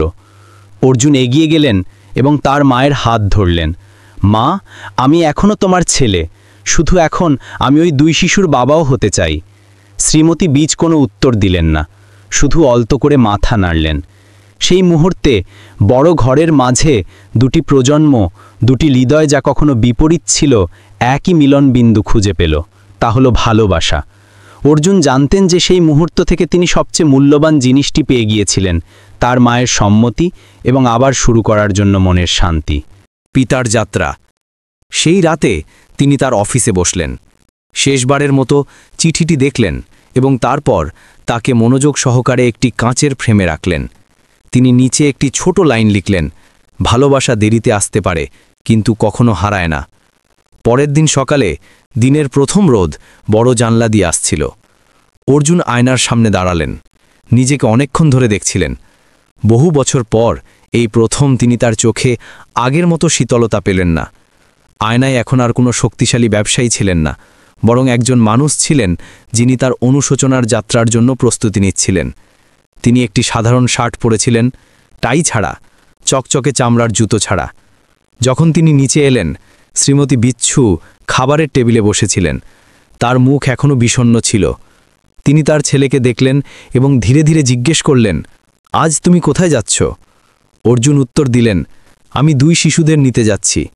আমি তাদের ডাক্তারের কাছে নিয়ে যেতে চাই, এটা দেখতে যে তাদের স্বাস্থ্য কেমন আছে। তিনি শুধু মাথা নাড়লেন এবং তারপর ধীরে ধীরে বললেন, যদি তোমার প্রয়োজন হয় তবে আমি তাদের জন্য একটি ঘর প্রস্তুত করে দেব। অর্জুন থেমে গেলেন। তার চোখে আবেগ ঝলকে উঠল। ধন্যবাদ মা। এই তিনটি শব্দই ছিল, কিন্তু এটি ছিল দুই প্রজন্মের মধ্যে সবচেয়ে বড় পুনর্মিলন। তিনি গাড়িতে বসলেন। তার হৃদয় আশায় পূর্ণ ছিল। তার মনে হচ্ছিল যেন তিনি তার হারানো অংশটিকে আবার খুঁজে পেতে যাচ্ছেন। গাড়িটি বস্তির সামনে থামতেই দুই বোন, প্রিয়া এবং রানী, বারান্দার সামনে খেলছিল। তাদের হাতে ছিল দুটি পুরনো পুতুল। অর্জুনকে দেখে দুজনেই আনন্দে দৌড়ে এলো। রানী চিৎকার করে উঠল, অর্জুন আঙ্কেল, আপনি সত্যি সত্যি এসেছেন। প্রিয়া হাসল, আমার মনে হয়েছিল আপনি ব্যস্ত থাকবেন এবং আসবেন না। তিনি ঝুঁকে পড়লেন এবং দুজনের মাথায় হাত বুলালেন। আমি যে প্রতিশ্রুতি দিয়েছি তা আমি পালন করব। আমি কখনো প্রতিশ্রুতি ভাঙব না। আজ আমি তোমাদের দুজনকে ডাক্তারের কাছে নিয়ে যেতে পারি? দুই শিশু একে অপরের দিকে তাকালো।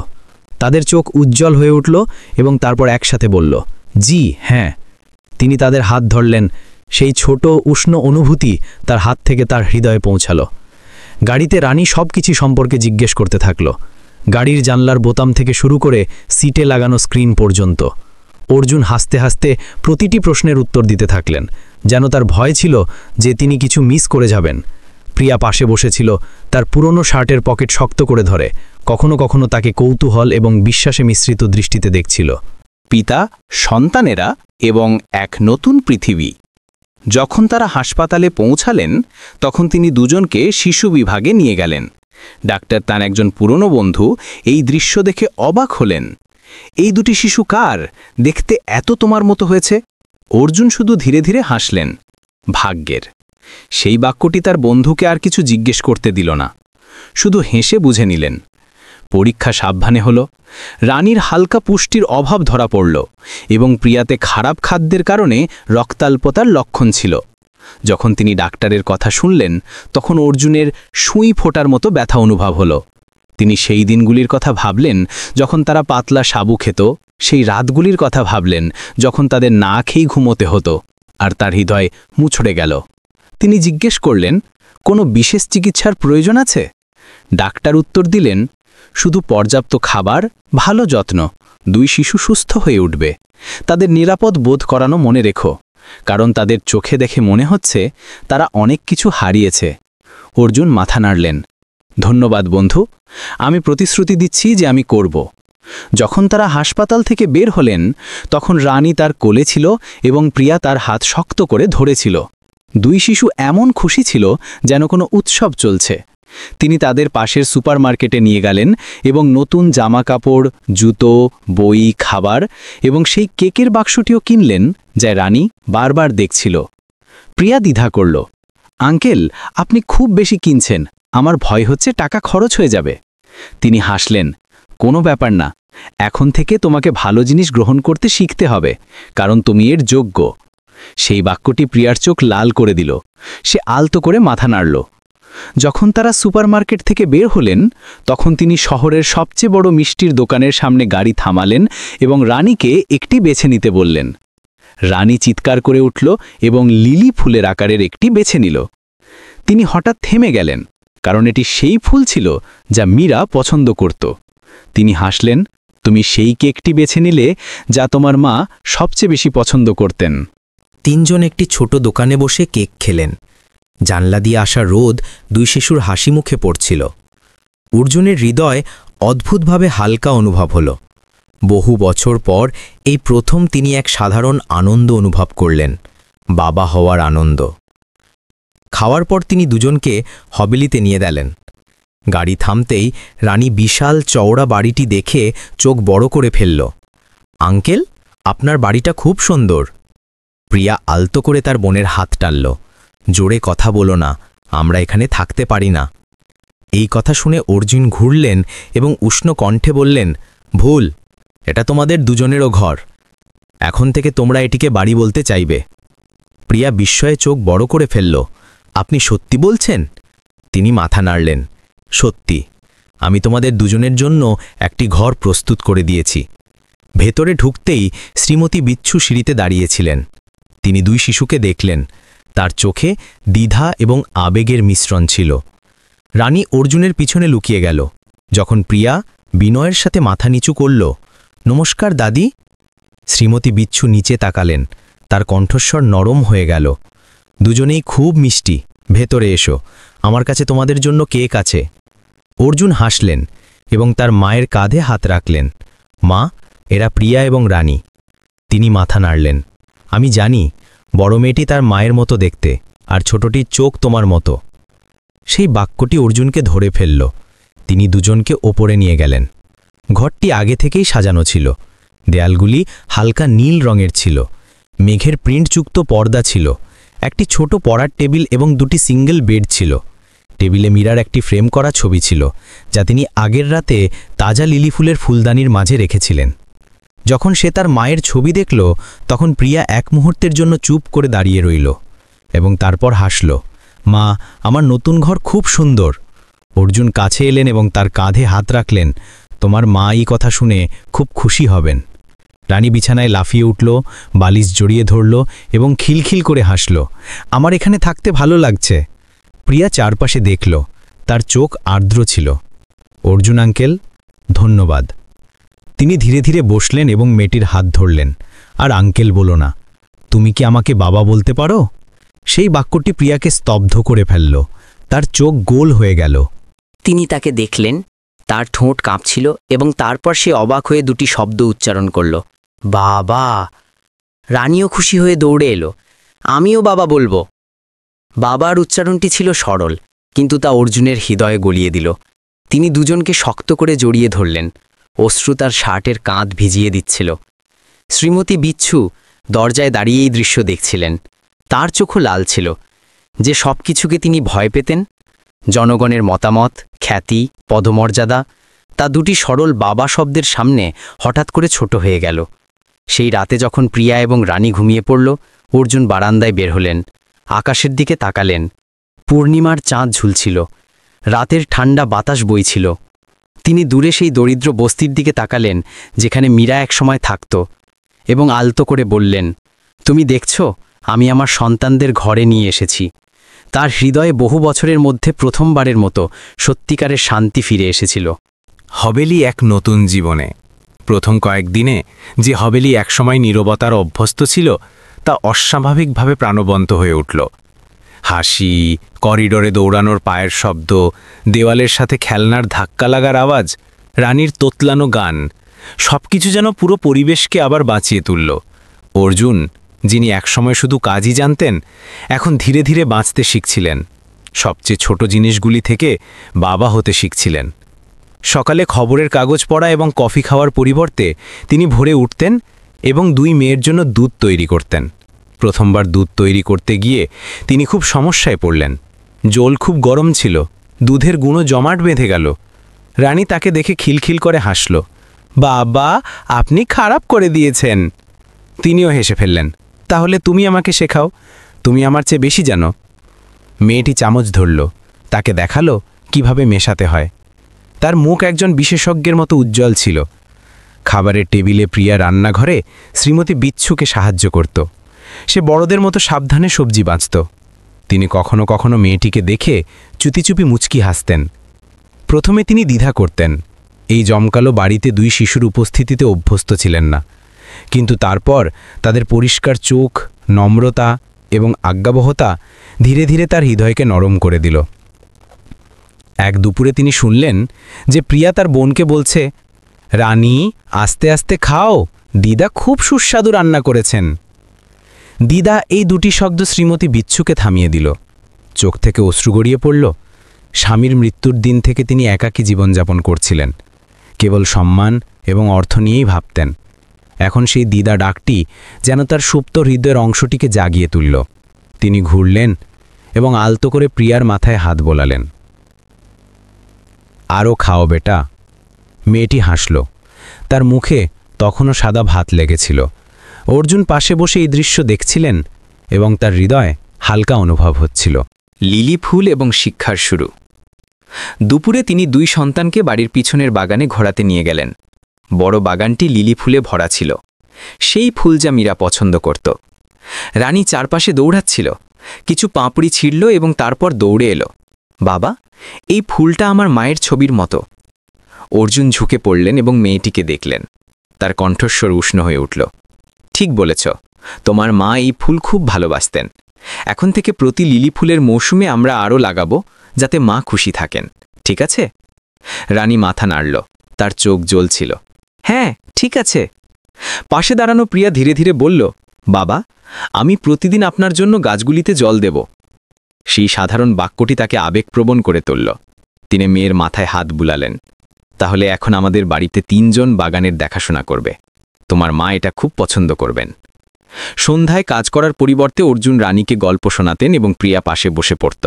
তিনি দেখলেন যে বড় মেয়েটি খুব তাড়াতাড়ি শেখে, যদিও সে আগে বেশি স্কুলে যাওয়ার সুযোগ পায়নি। তিনি অতিরিক্ত পড়ানোর জন্য একজন শিক্ষককে ডাকার সিদ্ধান্ত নিলেন। প্রথম দিন যখন শিক্ষিকা এলেন, প্রিয়া লজ্জা পাচ্ছিল। তার ফ্রকের কিনারা শক্ত করে ধরেছিল। অর্জুন তাকে উৎসাহিত করলেন, তুমি আরাম করে পড়ো, এই শিক্ষিকা খুব ভালো। যদি তুমি চাও তবে আমিও তোমার সাথে পড়ব। তিনি সত্যি তার মেয়ের পাশে বসলেন, প্রতিটি ছোট পাঠ মনোযোগ দিয়ে শুনছিলেন। সেই অনুভূতিটি তাকে তার শৈশবের কথা মনে করিয়ে দিল, যখন তার বাবা মারা যাওয়ার আগে তাকে লিখতে শেখাতেন। যখনই প্রিয়া ভুল করত, তিনি ধমক দিতেন না, শুধু ধৈর্য ধরে তাকে ঠিক করতেন এবং হাসতেন। আবার চেষ্টা করো, আমরা আরেকবার চেষ্টা করি। তার বড় হাতটি তার ছোট হাত ধরে সোজা রেখা টানত। রানী পাশে বসে তার ড্রয়িং বইতে রং করছিল, গুনগুন করছিল এবং উপরে পাকিয়ে জিজ্ঞাসা করল, বাবা, আমরা কি কাল পার্কে যেতে পারি? তিনি মাথা নাড়লেন। হ্যাঁ, আমি প্রতিশ্রুতি দিচ্ছি। সপ্তাহান্তে তিনি সত্যি তার প্রতিশ্রুতি পূরণ করলেন। 3 জন বাবা মেয়ে পার্কে গেলেন। তিনি রানীকে দোলনায় দোলালেন। সে জোরে হাসছিল, তার চুল উঠছিল। প্রিয়া আইসক্রিম খাচ্ছিল, তার চোখ তার বাবাকে দেখে ঝলমল করছিল। পাশ দিয়ে যাওয়া একজন ব্যক্তি অর্জুনকে চিনতে পারলেন এবং বিস্ময়ে ফিসফিস করে বললেন, বিশ্বাস হয় না যে বিখ্যাত শ্রী অর্জুন তার বাচ্চাদের সাথে এত ভালো। তিনি শুনলেন এবং শুধু হাসলেন। তার জন্য এখন দুই সন্তানকে খুশি দেখার মুহূর্তের চেয়ে বেশি মূল্যবান কিছু ছিল না। পরিবারের পুনর্মিলন। বাড়ি ফিরে শ্রীমতী বিচ্ছু লিভিং রুমে বসেছিলেন। এই দৃশ্য দেখে তার ঠোঁটে একটি বিরল হাসি দেখা গেল। তিনি বললেন, তুমি খুব পাল্টে গেছ। অর্জুন হাসলেন, হয়তো আমি সেটাই শিখছি যা আমার অনেক আগে শেখা উচিত ছিল, ভালোবাসা। তিনি আলতো করে মাথা নাড়লেন। তার চোখ দূরে ছিল। আমি ভেবেছিলাম যে কেবল অর্থই পরিবারকে রক্ষা করতে পারে, কিন্তু মনে হচ্ছে আমি ভুল ছিলাম। অর্জুন তার মাকে দেখলেন এবং ধীরে ধীরে বললেন, কেউ সবসময় ভুল করে না মা। গুরুত্বপূর্ণ হলো আমরা আবার শুরু করতে জানি। রাতে যখন দুই মেয়ে ঘুমিয়ে পড়ল, তিনি বারান্দায় দাঁড়িয়ে ঘরের দরজার দিকে দেখছিলেন। দুজন একে অপরের পাশে শুয়েছিল। তাদের হাত তখনও শক্ত করে ধরা ছিল। বিছানার পাশের টেবিলে তাদের মায়ের ছবি ছিল, যা তারা তৈরি করেছিল। পাশে ছিল লিলির ফুলদানি। হলুদ আলো তাদের নির্দোষ মুখে পড়ছিল। অদ্ভুতভাবে শান্ত। তিনি চেয়ারে বসলেন এবং সেই বাইরিতে কিছু লাইন লিখলেন, যা তিনি দুই সন্তানের সাথে দেখা করার পরে শুরু করেছিলেন। বাচ্চাদের সাথে দিন। রানী এখন বেশি হাসে। প্রিয়া রান্না করার সময় গান গাইতে শুরু করেছে। তাদের মা এটা দেখে নিশ্চয়ই হাসছেন। তিনি ডায়েরিটি বন্ধ করলেন। জানলা দিয়ে আকাশ দেখলেন। পূর্ণিমার চাঁদ মাঝখানে ঝুলছিল, কোমলভাবে জ্বলছিল। তার হৃদয়ে এখন এক সফল, একা ব্যক্তির শূন্যতা ছিল না, বরং একজন বাবার শান্ত আনন্দ ছিল। পরের দিন সকালে প্রিয়া তার জন্য একটি ভাঁজ করা কাগজ আনল। বাবা, আমি মাকে একটি চিঠি লিখেছি, আপনি কি এটি পড়তে পারেন? তিনি সেটি খুললেন এবং ধীরে ধীরে প্রতিটি লাইন পড়লেন। মা, আমি আর বোন ভালো আছি। বাবা আমাদের খুব ভালোবাসেন। আমার এখন আর রাতকে ভয় লাগে না, কারণ বাবা আমার সাথে আছেন। আমি প্রতিশ্রুতি দিচ্ছি যে আমি ভালো পড়ব, যাতে তুমি গর্বিত হও। পড়ার পরে তিনি কাগজটি ঘরের ছোট বেদিতে রাখলেন। একটি আগরবাতি জ্বালালেন এবং প্রার্থনা করলেন, মীরা, তুমি দেখছ তো আমাদের মেয়ে খুব ভালো?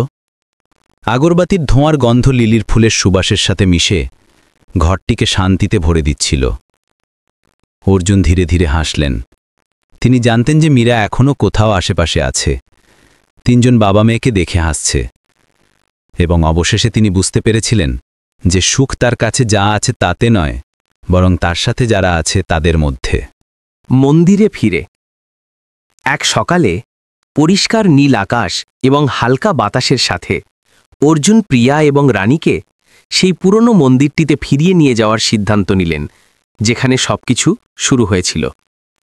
তিনি ভোরে উঠলেন এবং সাদা লিলির একটি ঝুড়ি, কিছু সাধারণ পূজার সামগ্রী এবং মীরার একটি ছোট ছবি, যা একটি কাঁচের ফ্রেমে রাখা ছিল, প্রস্তুত করলেন।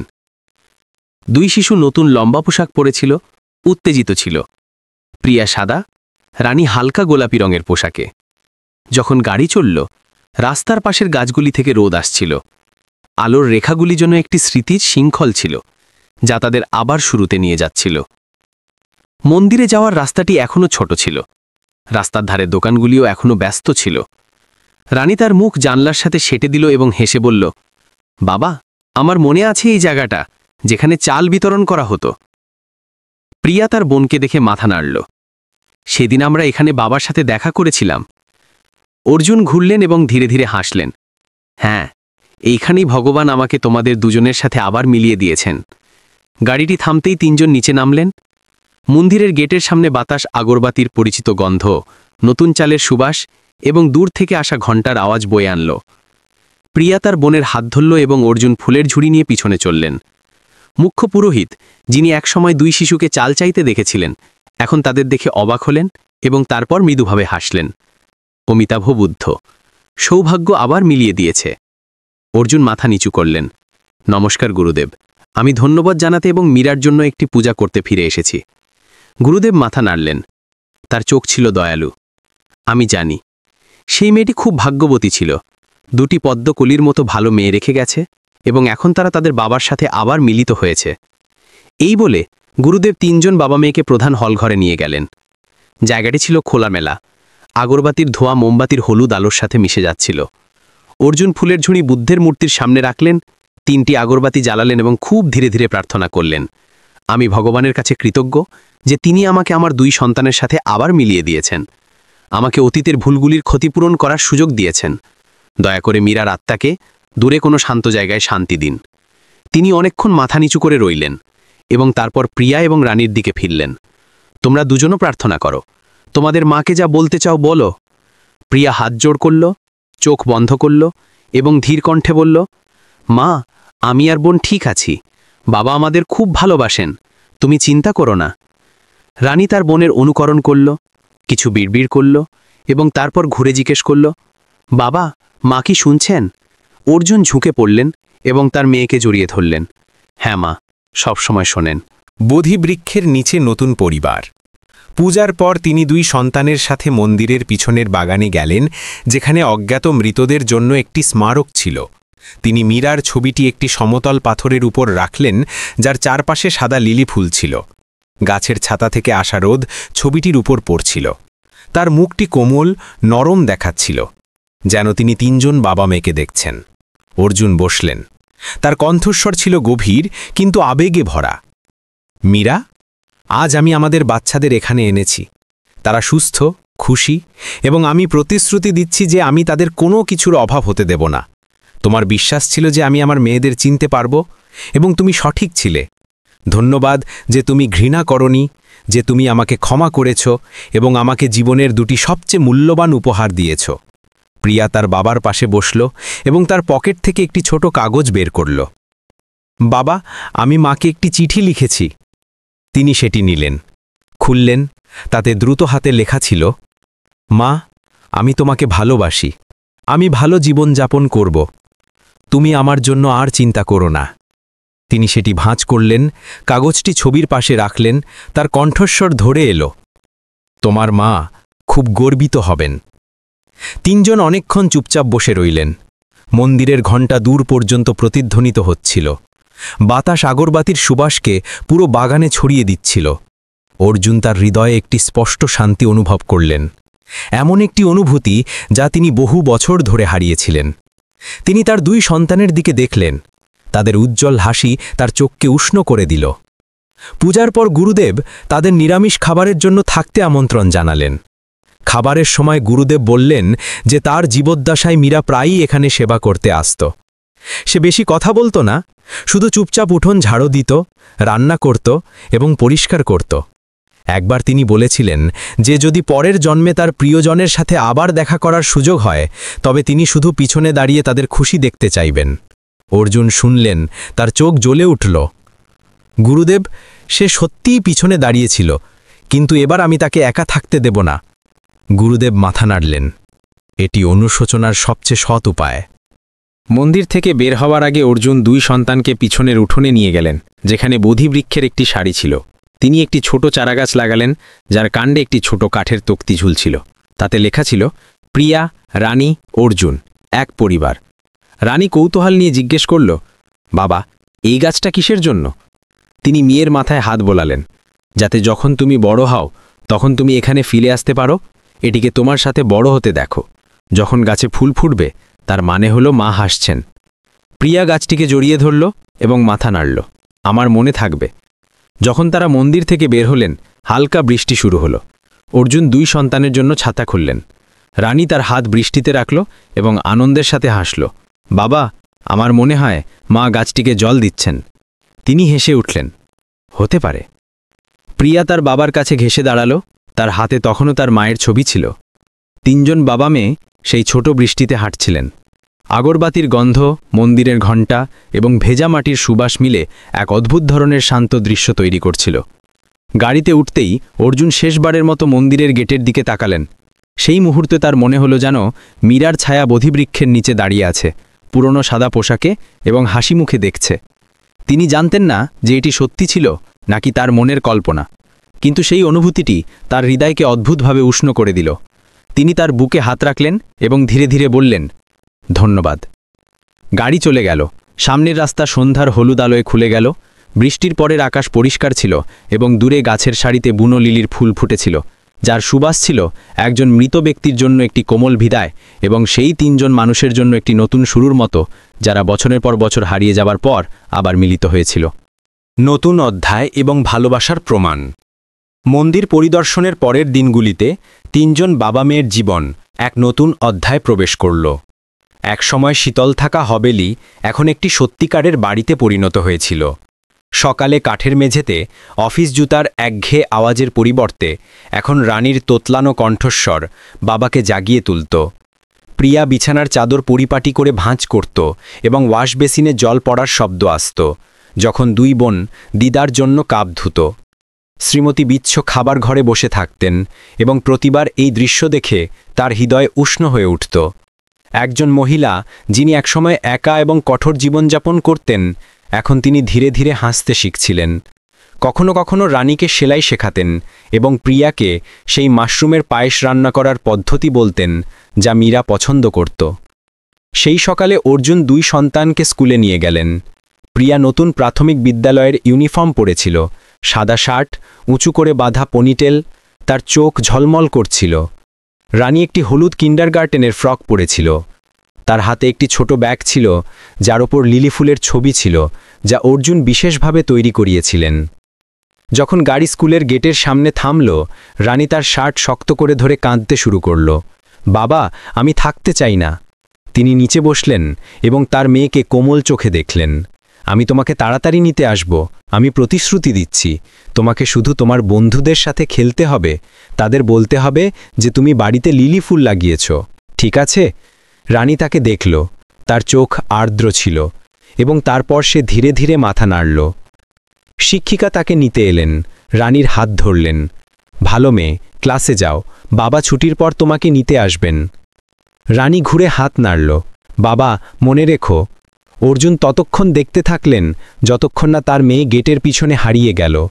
তার হৃদয় এক অবর্ণনীয় অনুভূতিতে ভরে গেল। তার সন্তানকে স্কুলে ছাড়ার অনুভূতি, যা অন্য বাবাদের কাছে স্বাভাবিক মনে হতো, এমন একটি জিনিস ছিল যার জন্য তাকে তার জীবনের প্রায় অর্ধেকটা অপেক্ষা করতে হয়েছিল। রানীকে ক্লাসে ছেড়ে দেওয়ার পর তিনি প্রিয়াকে পাশের প্রাথমিক বিদ্যালয়ে নিয়ে গেলেন। মেয়েটি তার বোনের চেয়ে শান্ত লাগছিল, কিন্তু তার চোখে এখনও কিছুটা উদ্বেগ ছিল। তিনি ঝুঁকে পড়লেন এবং তার মেয়ের কলার ঠিক করলেন। প্রিয়া, কোনো কিছুকে ভয় পেও না, তুমি পড়াশোনায় ভালো, তোমাকে আত্মবিশ্বাস রাখতে হবে। প্রিয়া ধীরে ধীরে বলল, আমার ভয় হচ্ছে যে যদি আমার বন্ধুরা জানতে পারে যে আমি অনাথ, তবে তারা আমাকে জ্বালাবে। অর্জুন তার মেয়ের কাঁধ ধরলেন। যতক্ষণ ভালোবাসা আছে ততক্ষণ কেউ অনাথ হয় না। তোমার বাবা আছে, দিদা আছে, বোন আছে, তোমার কোনো কিছুর অভাব নেই। এই কথা শুনে মেয়েটি হাসল, তার চোখ আরও উজ্জ্বল হয়ে উঠল। ক্লাসে যাওয়ার আগে প্রিয়া ঘুরে এবং বলল, বাবা, আমি খুব ভালো পড়ব, যাতে মায়ের গর্ব হয়। অর্জুন তাকে দেখল, তার হৃদয় এক সাধারণ আনন্দে ভরে গেল। তিনি উপলব্ধি করলেন যে সুখের জন্য কখনো জামক্কল পার্টির প্রয়োজন হয় না, প্রশংসার প্রয়োজন হয় না, শুধু সন্তানের একটি হাত নাড়ানোই যথেষ্ট। প্রেমের সমাপ্তি। যখন তিনি কোম্পানিতে ফিরলেন তখন সহকর্মীরা তাকে বেশি হাসতে দেখে অবাক হলেন। রবি, তার বিশ্বস্ত সহকারী, তাকে দেখে হাসলেন। আপনি খুব পাল্টে গেছেন। আগে আপনি শুধু প্রকল্প এবং রাজস্ব নিয়ে কথা বলতেন, এখন আপনি আপনার মেয়েদের নিয়ে কথা বলেন।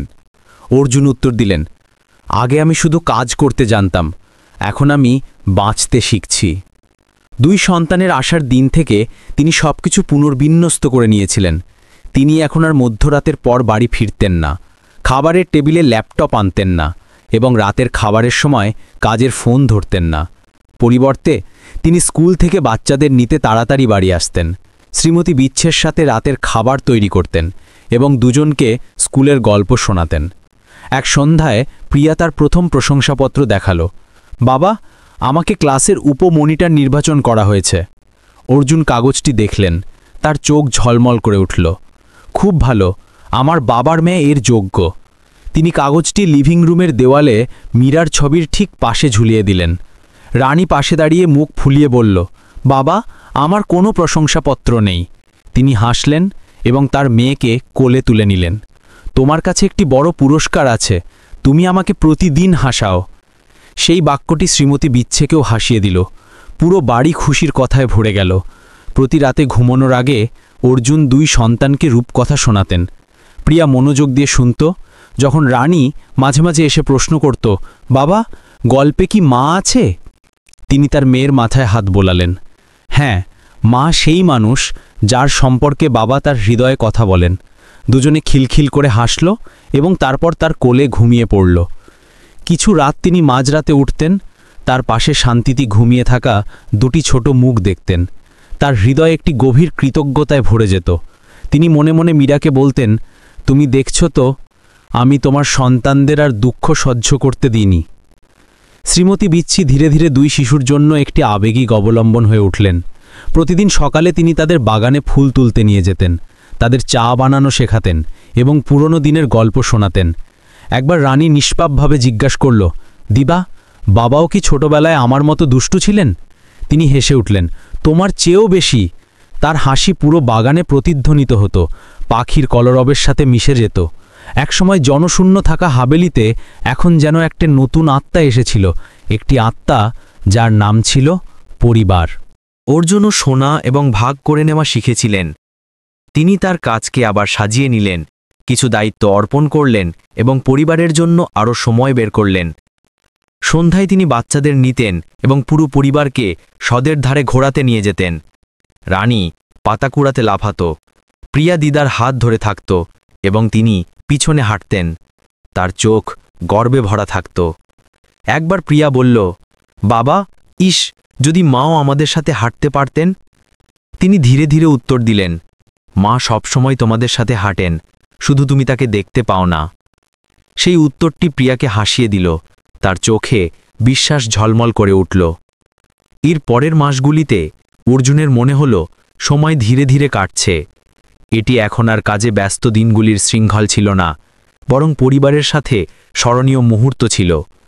তিনি উপলব্ধি করলেন যে সবচেয়ে মূল্যবান জিনিস অর্থ নয়, বরং সেই মুহূর্তগুলি যখন তিনি তার বাচ্চাদের হাসি শুনতে পারেন, তার মাকে হাসতে দেখতে পারেন এবং অনুভব করতে পারেন যে ভালোবাসা এখনও আছে, যদিও মীরা চলে গেছে। এক সন্ধ্যায় যখন বাতাস বইছিল, তিনি তার ডায়েরি লিখছিলেন।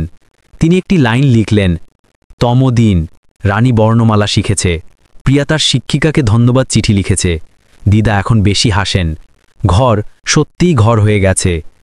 তিনি ডায়েরিটি বন্ধ করলেন, বাতি নিভিয়ে তার বাচ্চাদের ঘরে গেলেন। দুই শিশু ঘুমিয়েছিল, কম্বল কাঁধ পর্যন্ত টানা ছিল, তাদের ঠোঁটে স্বপ্নে একটি হালকা হাসি ছিল। তিনি প্রত্যেকের কপালে চুমু খেলেন এবং ফিসফিস করে বললেন, আমি তোমাদের ভালোবাসি। চাঁদনি জানলা দিয়ে আসছিল, দেওয়ালে তিনজনের পরিবারের ছবি প্রতিফলিত করছিল, যার নিচে একটি ছোট লাইন ছিল যা তিনি নিজে লিখেছিলেন, ভালোবাসা ব্যথা দিয়ে শুরু হয় কিন্তু সুখে শেষ হয়। এবং সেই মুহূর্তে তিনি বুঝতে পারলেন যে প্রতিটি ক্ষতি, প্রতিটি অশ্রু তাকে এই মুহূর্ত পর্যন্ত নিয়ে এসেছে, বাবা হওয়ার মুহূর্ত, তার হৃদয় দিয়ে সত্যিই বাঁচার মুহূর্ত। ঝড় ফিরে আসে। সেই বছরের গ্রীষ্মে যখন বাগানে লিলি ফুল সবে ফুটেছিল, জীবন যা শান্ত লাগছিল তা আবার ঝড়ে পরিণত হল। এক সকালে যখন অর্জুন প্রিয়া এবং রানীকে স্কুলে নিয়ে যাওয়ার প্রস্তুতি নিচ্ছিলেন, তার ফোন ক্রমাগত বাজছিল। স্ক্রিনে কোম্পানি থেকে ডজনখানেক মিসড কল দেখা যাচ্ছিল। রবি, তার সহকারী, একটি ছোট জরুরি বার্তা পাঠালেন। প্রেস পূর্বের ভূমি প্রকল্প সম্পর্কে ভুল খবর দিচ্ছে, শেয়ার হোল্ডাররা জরুরি বৈঠক দাবি করেছেন। অর্জুন ভ্রু কোঁচকালেন, তার হৃদয়ে ব্যথা অনুভূত হল। তিনি গভীর শ্বাস নিলেন এবং তার দুই সন্তানের দিকে ফিরলেন। হাসার চেষ্টা করলেন, আজ বাবা একটু ব্যস্ত, দিদা তোমাদের দুজনকে স্কুলে নিয়ে যাবেন, ঠিক আছে? দুজনে মাথা নাড়ল। প্রিয়া বলল, বাবা, আপনার কাজ ভালো হোক। সেই বাক্যটি তাকে কিছুটা হালকা অনুভব করাল, কিন্তু তার হৃদয় তখনও ভারী ছিল। যখন তিনি কোম্পানিতে পৌঁছালেন, তখন বিশৃঙ্খলার দৃশ্য সামনে এলো। প্রেস গেটের বাইরে ভিড় করেছিল, ক্যামেরা ঝলসাচ্ছিল, কর্মীরা তাদের মাথা তোলার সাহস পাচ্ছিল না। ইন্টারনেটে খবর দ্রুত ছড়িয়ে পড়ছিল, অর্জুন গ্রুপের বিরুদ্ধে সরকারি জমি দখল করার এবং দরিদ্রদের ক্ষতি করার অভিযোগ আনা হয়েছিল। আলোড়ন সৃষ্টিকারী শিরোনাম, বিদ্বেষপূর্ণ মন্তব্য সব জায়গায় ছিল। বৈঠক কক্ষে শেয়ারহোল্ডাররা বসেছিলেন, পরিবেশ ছিল উত্তেজনাপূর্ণ। একজন প্রৌঢ় ব্যক্তি টেবিলের উপর হাত মারলেন এবং তীব্র কণ্ঠে বললেন, অর্জুন, আপনাকে অবিলম্বে ব্যাখ্যা করতে হবে। আমরা শত শত কোটি বিনিয়োগ করেছি, আর এখন আপনি কোম্পানির খ্যাতি এভাবে নষ্ট হতে দিচ্ছেন। অর্জুন মাথা তুললেন, তার কণ্ঠস্বর ছিল শান্ত। আমি কখনো কাউকে আইনের বিরুদ্ধে কাজ করার অনুমতি দিইনি।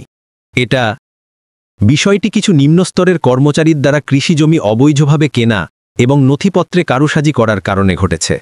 আমি তদন্তের নির্দেশ দিয়েছি এবং কড়া ব্যবস্থা নেওয়া হবে। অন্য একজন শেয়ারহোল্ডার রাগের সঙ্গে বললেন, কিন্তু আপনার নাম তো চুক্তিতে আছে, প্রেসের কাছে একটি কপি আছে। রবি এগিয়ে এসে একটি ফাইল পেশ করল। ওটা একটি জাল কপি। আমরা প্রশাসনের সঙ্গে কাজ করছি। কিন্তু ব্যাখ্যাগুলি যথেষ্ট মনে হচ্ছিল না। মিডিয়া, শেয়ার হোল্ডার এবং প্রতিযোগীদের চাপ সবাইকে নাড়িয়ে দিতে শুরু করল। একটি কণ্ঠস্বর উঠল, আপনাকে তদন্তের ফলাফল না আসার আগ পর্যন্ত পরিচালকের পদ থেকে অস্থায়ীভাবে সরে যেতে হবে। এটাই কোম্পানিকে বাঁচানোর একমাত্র উপায়। অর্জুন চারপাশে তাকালেন। প্রত্যেকের চোখে সন্দেহ, ভয় এবং উচ্চাকাঙ্ক্ষা স্পষ্ট ছিল। তিনি বুঝতে পারলেন এটি কেবল একটি প্রতিষ্ঠিত সংকট ছিল না, বরং নিজের জন্য একটি পরীক্ষা ছিল। কয়েক সেকেন্ডের নীরবতার পর তিনি ধীরে ধীরে বললেন, যদি আপনারা মনে করেন যে কোম্পানিকে রক্ষা করার জন্য আমার পরিচালকের পদ থেকে সরে যাওয়া উচিত, তবে আমি রাজি, কিন্তু আমি এই বিষয়টি নিজে সমাধান করব। ঘরটি ফিসফিসানিতে ভরে গেল। রবি কাছে এসে ধীরে ধীরে বললেন, আপনি নিশ্চিত? আপনি যদি এখন সরে যান তবে তারা সবকিছু দখল করে নেবে। অর্জুন ধীরে ধীরে হাসলেন, কোনো ব্যাপার না, আমি এর চেয়েও বেশি কিছু হারিয়েছি। যখন তিনি ঘর থেকে বেরিয়ে এলেন, করিডোরের বাইরের তীব্র রোদ তার মুখে পড়ছিল। তিনি এখন আগের বছরের শক্তিশালী মানুষ ছিলেন না, বরং একজন বাবা ছিলেন যিনি বুঝেছিলেন ক্ষতি কি এবং সুখের আসল মূল্য কি। সত্যের জন্য লড়াই। এর পরের দিনগুলিতে মিডিয়া তাকে ঘিরে ধরল। প্রেস তার প্রতিটি পদক্ষেপ, প্রতিটি শব্দের ওপর নজর রাখল। অনেক পরিচিত মুখ ফিরিয়ে নিল। কিছু অংশীদার চুক্তি বাতিল করল। অর্জুন কোনো প্রতিক্রিয়া দেখালেন না। তিনি শুধু চুপচাপ রবির সাথে প্রমাণ সংগ্রহ করতে থাকলেন, আইনজীবীদের সাথে কাজ করতে থাকলেন এবং ধীরে ধীরে সত্যকে সামনে আনলেন। বাড়িতে তিনি এখনও বাচ্চাদের স্কুল থেকে নেওয়া, তার মায়ের সাথে রাতের খাবার খাওয়া এবং ঘুমানোর আগে রানীকে গল্প শোনানোর অভ্যাস বজায় রেখেছিলেন। একবার প্রিয়া জিজ্ঞেস করল, বাবা, টিভিতে লোকেরা আপনার সম্পর্কে খারাপ কথা বলছে কেন? তিনি আলতো করে তার মেয়েকে জড়িয়ে ধরলেন। প্রত্যেকে যা কিছু বলে তা সত্য হয় না বেটা। গুরুত্বপূর্ণ হলো আমরা জানি আমরা কি করেছি। প্রিয়া মাথা নাড়ল। আমার আপনাকে বিশ্বাস আছে। তার বিশ্বাস ভরা এই বাক্যটি বাইরের সমস্ত চাপযুক্ত মিটিংয়ের চেয়ে তাকে বেশি শক্তিশালী করে তুলল। এক সপ্তাহ পর রবি নতুন খবর নিয়ে এলেন। পুলিশ নিশ্চিত করেছে যে চুক্তিটি জাল ছিল এবং মূল অভিযুক্ত স্বীকার করেছে যে তাকে একজন প্রতিযোগী কাজে লাগিয়েছিল। অর্জুন উপরে তাকালেন। তার চোখ ঝলমল করে উঠল। ভালো, তাহলে সত্য শীঘ্রই সামনে আসবে। তিনি একটি সংবাদ সম্মেলন আয়োজন করলেন। সংকটের পরে প্রথমবারের মতো জনসাধারণের সামনে এলেন। বৈঠক কক্ষ যে সাংবাদিকদের ভিড়ে ঠাসা ছিল। তিনি মঞ্চে উঠলেন। তার মুখ ছিল শান্ত। আমি এখানে সাফাই দিতে আসেনি, বরং এটি বলতে এসেছি যে যা কিছু ঘটেছে আমি তার দায়ভার নিচ্ছি। যেই ভুল করুক না কেন, আমি এখনো প্রধান। কিন্তু আমার ন্যায় বিচারের ওপর এবং সত্যের মূল্যের ওপর বিশ্বাস আছে। সেই শব্দগুলি স্পষ্টভাবে প্রতিধ্বনিত হল, যা পুরো হলকে চুপ করে দিল। কয়েকদিন পর যখন তদন্তের ফলাফল ঘোষণা করা হলো, তখন সব অভিযোগ তুলে নেওয়া হলো এবং তার প্রতিপত্তির উদ্ধার হলো। কিন্তু যে জিনিসটি তাকে আরও বেশি আবেগপ্রবণ করল তা হল যখন তিনি বাড়ি ফিরলেন, তার 2 সন্তান দৌড়ে এলো এবং তাকে শক্ত করে জড়িয়ে ধরল। রানী জোরে চিৎকার করে বলল, বাবা জিতে গেছেন। তিনি হাসলেন এবং তার মেয়েকে কোলে তুলে নিলেন। কেউ জেতেনি বেটা, শুধু সত্য কখনো হারে না। শ্রীমতী বিচ্ছ পিছনে দাঁড়িয়ে তার ছেলেকে দেখছিলেন। তার চোখে গর্ব ছিল। তিনি বললেন, আগে আমি প্রতিপত্তি হারানোর ভয় পেতাম, আর তুমি পরিবার হারানোর ভয় পেতে। সম্ভবত তুমি আমার চেয়ে বেশি সঠিক ছিলে। অর্জুন তার মায়ের হাত ধরলেন। মা, আমি ভেবেছিলাম কাজই সবকিছু, কিন্তু এখন আমি জানি যে পরিবারই সেই জায়গা যেখানে আমি আছি। জীবন, ভালোবাসা এবং লির প্রস্ফুটন। এর পরের দিনগুলিতে তিনি পরিচালকের পদে ফিরে আসার কোনো তাড়াহুড়ো দেখালেন না। তিনি বেশিরভাগ পরিচালনা ক্ষমতা তার অধস্তনদের হাতে তুলে দিলেন এবং নিজেকে কেবল একজন উপদেষ্টার ভূমিকায় রাখলেন। প্রতি সকালে তিনি এখনও বাচ্চাদের স্কুলে নিয়ে যেতেন এবং তার মায়ের সাথে বাগানের দেখাশোনা করতেন। বাড়ির পিছনের লিলি বাগান ফুলে ভরে উঠেছিল, যার সুবাস ছিল একটি জীবনের প্রমাণ যা ঝড়ের পরে আবার ফুটে উঠেছে। এক দুপুরে যখন তিনি প্রিয়ার সাথে সিঁড়িতে বসেছিলেন, মেয়েটি জিজ্ঞেস করল, বাবা, যদি কোনোদিন আমি আপনার মতো দুঃখী হই তবে আমার কি করা উচিত? তিনি উত্তর দিলেন, তুমি শুধু সততার সাথে বাঁচো, কিছু হারানোর ভয় পেও না, কারণ হারানো প্রতিপত্তি আবার তৈরি করা যেতে পারে, কিন্তু নিজের উপর থেকে বিশ্বাস হারালে তা ফিরে পাওয়া যায় না। প্রিয়া মাথা নাড়ল, তার চোখ ঝলমল করছিল। আমার মনে থাকবে। তিনি তার মেয়েকে দেখলেন এবং তার চোখে মীরার ছবি দেখলেন, শক্তিশালী, কোমল এবং সৎ। ঝড় চলে গিয়েছিল, অর্জুনকে একজন শান্ত মানুষ হিসেবে রেখে গিয়েছিল, যিনি ভালোবাসতে এবং প্রতিটি মুহূর্তকে লালন করতে জানেন। রাতে তিনি জানালা খুললেন, বাতাস পর্দা দিয়ে প্রবেশ করল, নিজের সাথে লিলির সুবাস নিয়ে এলো। তিনি উঁচু আকাশের দিকে তাকালেন এবং ধীরে ধীরে বললেন, মীরা, আমি আমার প্রতিশ্রুতি রেখেছি। আমাদের পরিবার এখন কোনো কিছুকে ভয় পায় না। এবং সেই দূরবর্তী জায়গায় মহাবিশ্বের কোনো শান্ত কোণে তার বিশ্বাস ছিল যে মীরা হাসছেন, কারণ যে মানুষটিকে তিনি একসময় ভালোবেসেছিলেন সে সত্যিই তার হৃদয়ের পথ খুঁজে পেয়েছিল। 15 বছর পরের জীবন। 15 বছর পেরিয়ে গেল। সময় ছিল এক ধীর কিন্তু অদম্য নদীর মতো। হাবেলি এখন পাল্টে গিয়েছিল। বাড়ির পিছনে লিলির বাগান এখন শুদ্ধ সাদা রঙে ঢাকা। প্রতি গ্রীষ্মে হালকা সুবাস পুরো উঠোনে ছড়িয়ে পড়ত। অর্জুন এখন 50-এর ওপরে। তার চুলে রূপালী রেখা দেখা দিয়েছে। তার শরীর আরও পরিপক্ক হয়েছে। তার চোখ গভীর কিন্তু উষ্ণ ছিল। তিনি বারান্দায় পুরনো কাঠের চেয়ারে বসেছিলেন, যেখানে তিনি আগে তার 2 সন্তানের সাথে বই পড়তেন। পাশে গরম চায়ের একটি কাপ ছিল, যেখান থেকে ধোঁয়া উঠছিল, এবং টেবিলে 3 জন বাবা, মেয়ে ও শ্রীমতী বিচ্ছের একটি ছবি ছিল, যা প্রিয়ার স্নাতক দিবসে তোলা হয়েছিল। ছবিতে মেয়েটি নীল গ্র্যাজুয়েশন গাউনে উজ্জ্বল ছিল। তার চোখ একই সাথে তার এবং মিলার কোমলতার মতো ছিল। রানী এখন হাইস্কুলের শেষ বর্ষে ছিল। তার ব্যক্তিত্ব ছিল প্রাণবন্ত, হাসি খুশি, ঠিক তার মায়ের মতো যখন সে তরুণী ছিল। শ্রীমতী বিচ্ছ এখন দুর্বল হয়ে পড়েছিলেন। তার স্বাস্থ্য খারাপ ছিল, কিন্তু প্রতি সকালে তিনি এখনও কাউকে বাগানে ফুল দেখতে নিয়ে যাওয়ার জন্য বলতেন। একবার তিনি অর্জুনকে বলেছিলেন, যদি মীরা বেঁচে থাকত তবে সে খুব গর্বিত হতো। তুমি এই পরিবারকে বাঁচিয়ে রেখেছ। তিনি শুধু হাসলেন, একজন মানুষের হাসি যিনি এইটা বোঝার জন্য পর্যাপ্ত ঝড় দেখেছেন যে সুখ কখনো নিজে থেকে পাওয়া যায় না। এক দুপুরে প্রিয়া হাতে একটি ফাইল নিয়ে স্কুল থেকে ফিরল। সে সবেমাত্র একটি ডিজাইন কোম্পানিতে চাকরি পেয়েছে, সেই ক্ষেত্র যা সে ছোটবেলা থেকেই পছন্দ করত। সে তার বাবার কাছে দৌড়ে এলো, বাবা, আমি চাকরি পেয়ে গেছি। অর্জুন চায়ের কাপ নামিয়ে রাখলেন এবং হাসলেন, খুব ভালো বেটা, তাহলে তুমি তোমার নিজের যাত্রা শুরু করেছ। রানী ঘরের ভেতর থেকে দৌড়ে এলো এবং তার বোনকে জড়িয়ে ধরল। আমি মাকে বলবো। তারপর সে ঘরে ছুটে গেল, বেদিতে লাগানো কাচের ফ্রেমটি খুলল, যেখানে মীরার ছবি রাখা হয়েছিল, এবং ধীরে ধীরে বলল, মা, প্রিয়া দিদি চাকরি পেয়ে গেছে। অর্জুন ভেতরে এলেন, তার 2 সন্তানকে দেখলেন। তার হৃদয় এক অবর্ণনীয় অনুভূতিতে ভরে গেল। তিনি ধীরে ধীরে বললেন, তোমার মা অবশ্যই হাসছেন। সেই রাতের খাবারে পুরো পরিবার একসাথে বসেছিল। শ্রীমতী বিচ্ছ দুর্বল ছিলেন, কিন্তু তার চোখ এখনও ঝলমল করছিল। তিনি পুরনো দিনের গল্প শোনালেন, যখন অর্জুন ছোট ছিল, যখন মীরা প্রথম বাড়িতে এসেছিল। তিনি বললেন যে সেই দিন তার ছেলেকে হারানোর ভয়ে তার ভালোবাসার উপর বিশ্বাস করার চেয়ে বেশি ছিল। এখন যখন আমি পিছনে ফিরে তাকাই, তখন আমার মনে হয় যে আমি সেই মেয়েটার কাছে একটা আজীবন ঋণী। অর্জুন তার মায়ের হাত ধরলেন এবং উষ্ণ কণ্ঠে বললেন, আপনি 2 শিশুকে যে ভালোবাসা দিয়েছেন তা দিয়ে আপনি এর ক্ষতিপূরণ করে দিয়েছেন। আপনি আর ভাববেন না। তিনি মাথা নাড়লেন, হ্যাঁ, এখন আমি খুব শান্ত আছি। রানী তাদের দেখল। দিদা, যখন বাগানের সব লিলি সাদা হয়ে ফুটে উঠবে, তখন কি আমরা মায়ের জন্মদিন উদযাপন করব? তিনি হাসলেন, হ্যাঁ, আমি প্রতিশ্রুতি দিচ্ছি। সময় এইভাবেই কাটতে লাগল। প্রতিটি দিন শান্তিতে কাটতে লাগল। শান্তি এবং উত্তরাধিকার।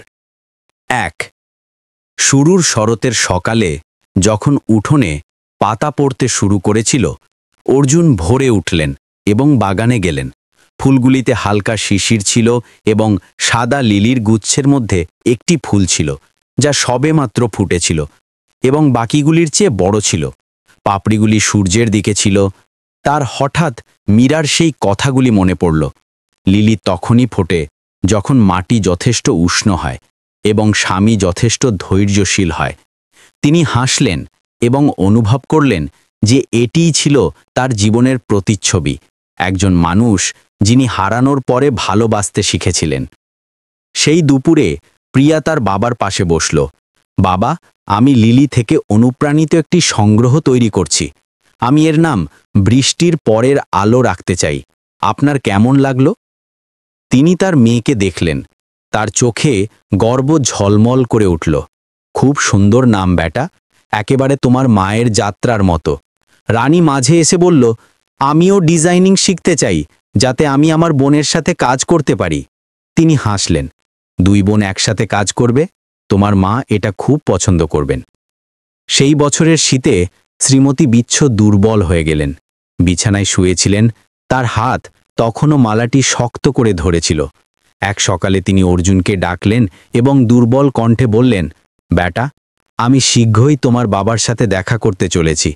যখন আমি মীরার সাথে দেখা করব, তখন আমি বলবো যে তুমি সেটাই করেছ যা আমি পারিনি। সেটা হলো ভালোবাসাকে ধরে রাখা। এই বলে তিনি ধীরে ধীরে হাসলেন এবং তারপর শান্তিতে চোখ বন্ধ করলেন। অন্ত্যেষ্টিক্রিয়া সরলতার সাথে সম্পন্ন হল। সাদা লিলিতে ভরা বাগানে প্রিয়া এবং রানী তাদের বাবার পাশে দাঁড়িয়েছিল। তাদের হাত শক্ত করে ধরা ছিল। অশ্রু ঝরছিল।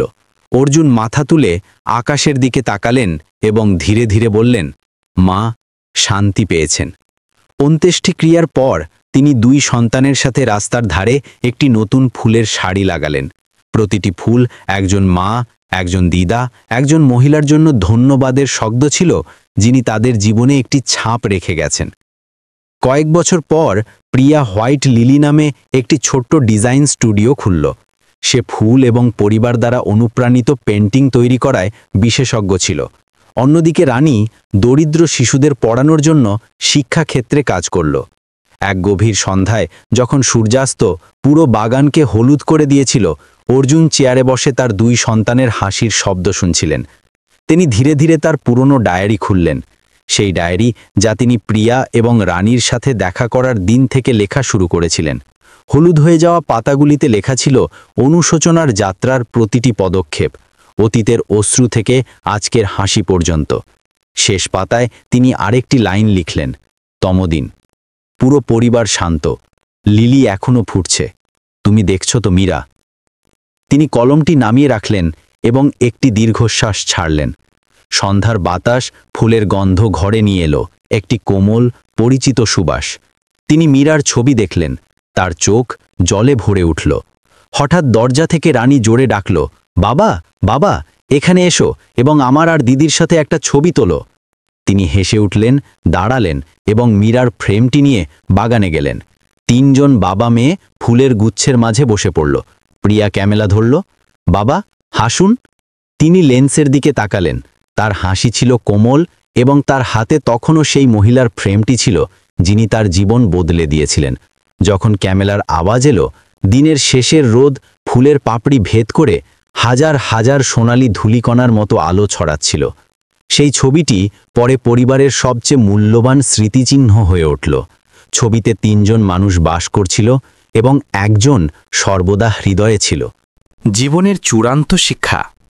বহু বছর পর যখন তার চুল পুরোপুরি সাদা হয়ে গেল, তিনি তখনও ফুলের নিচে বসে তার নাতি নাতনিদের মীরা নামের সেই মহিলার গল্প শোনাতেন, যিনি তাকে শিখিয়েছিলেন যে ভালোবাসা কেবল ধরে রাখা নয়, বরং সঠিক সময়ে যেতে দেওয়া, ক্ষমা করা এবং এগিয়ে যাওয়াও।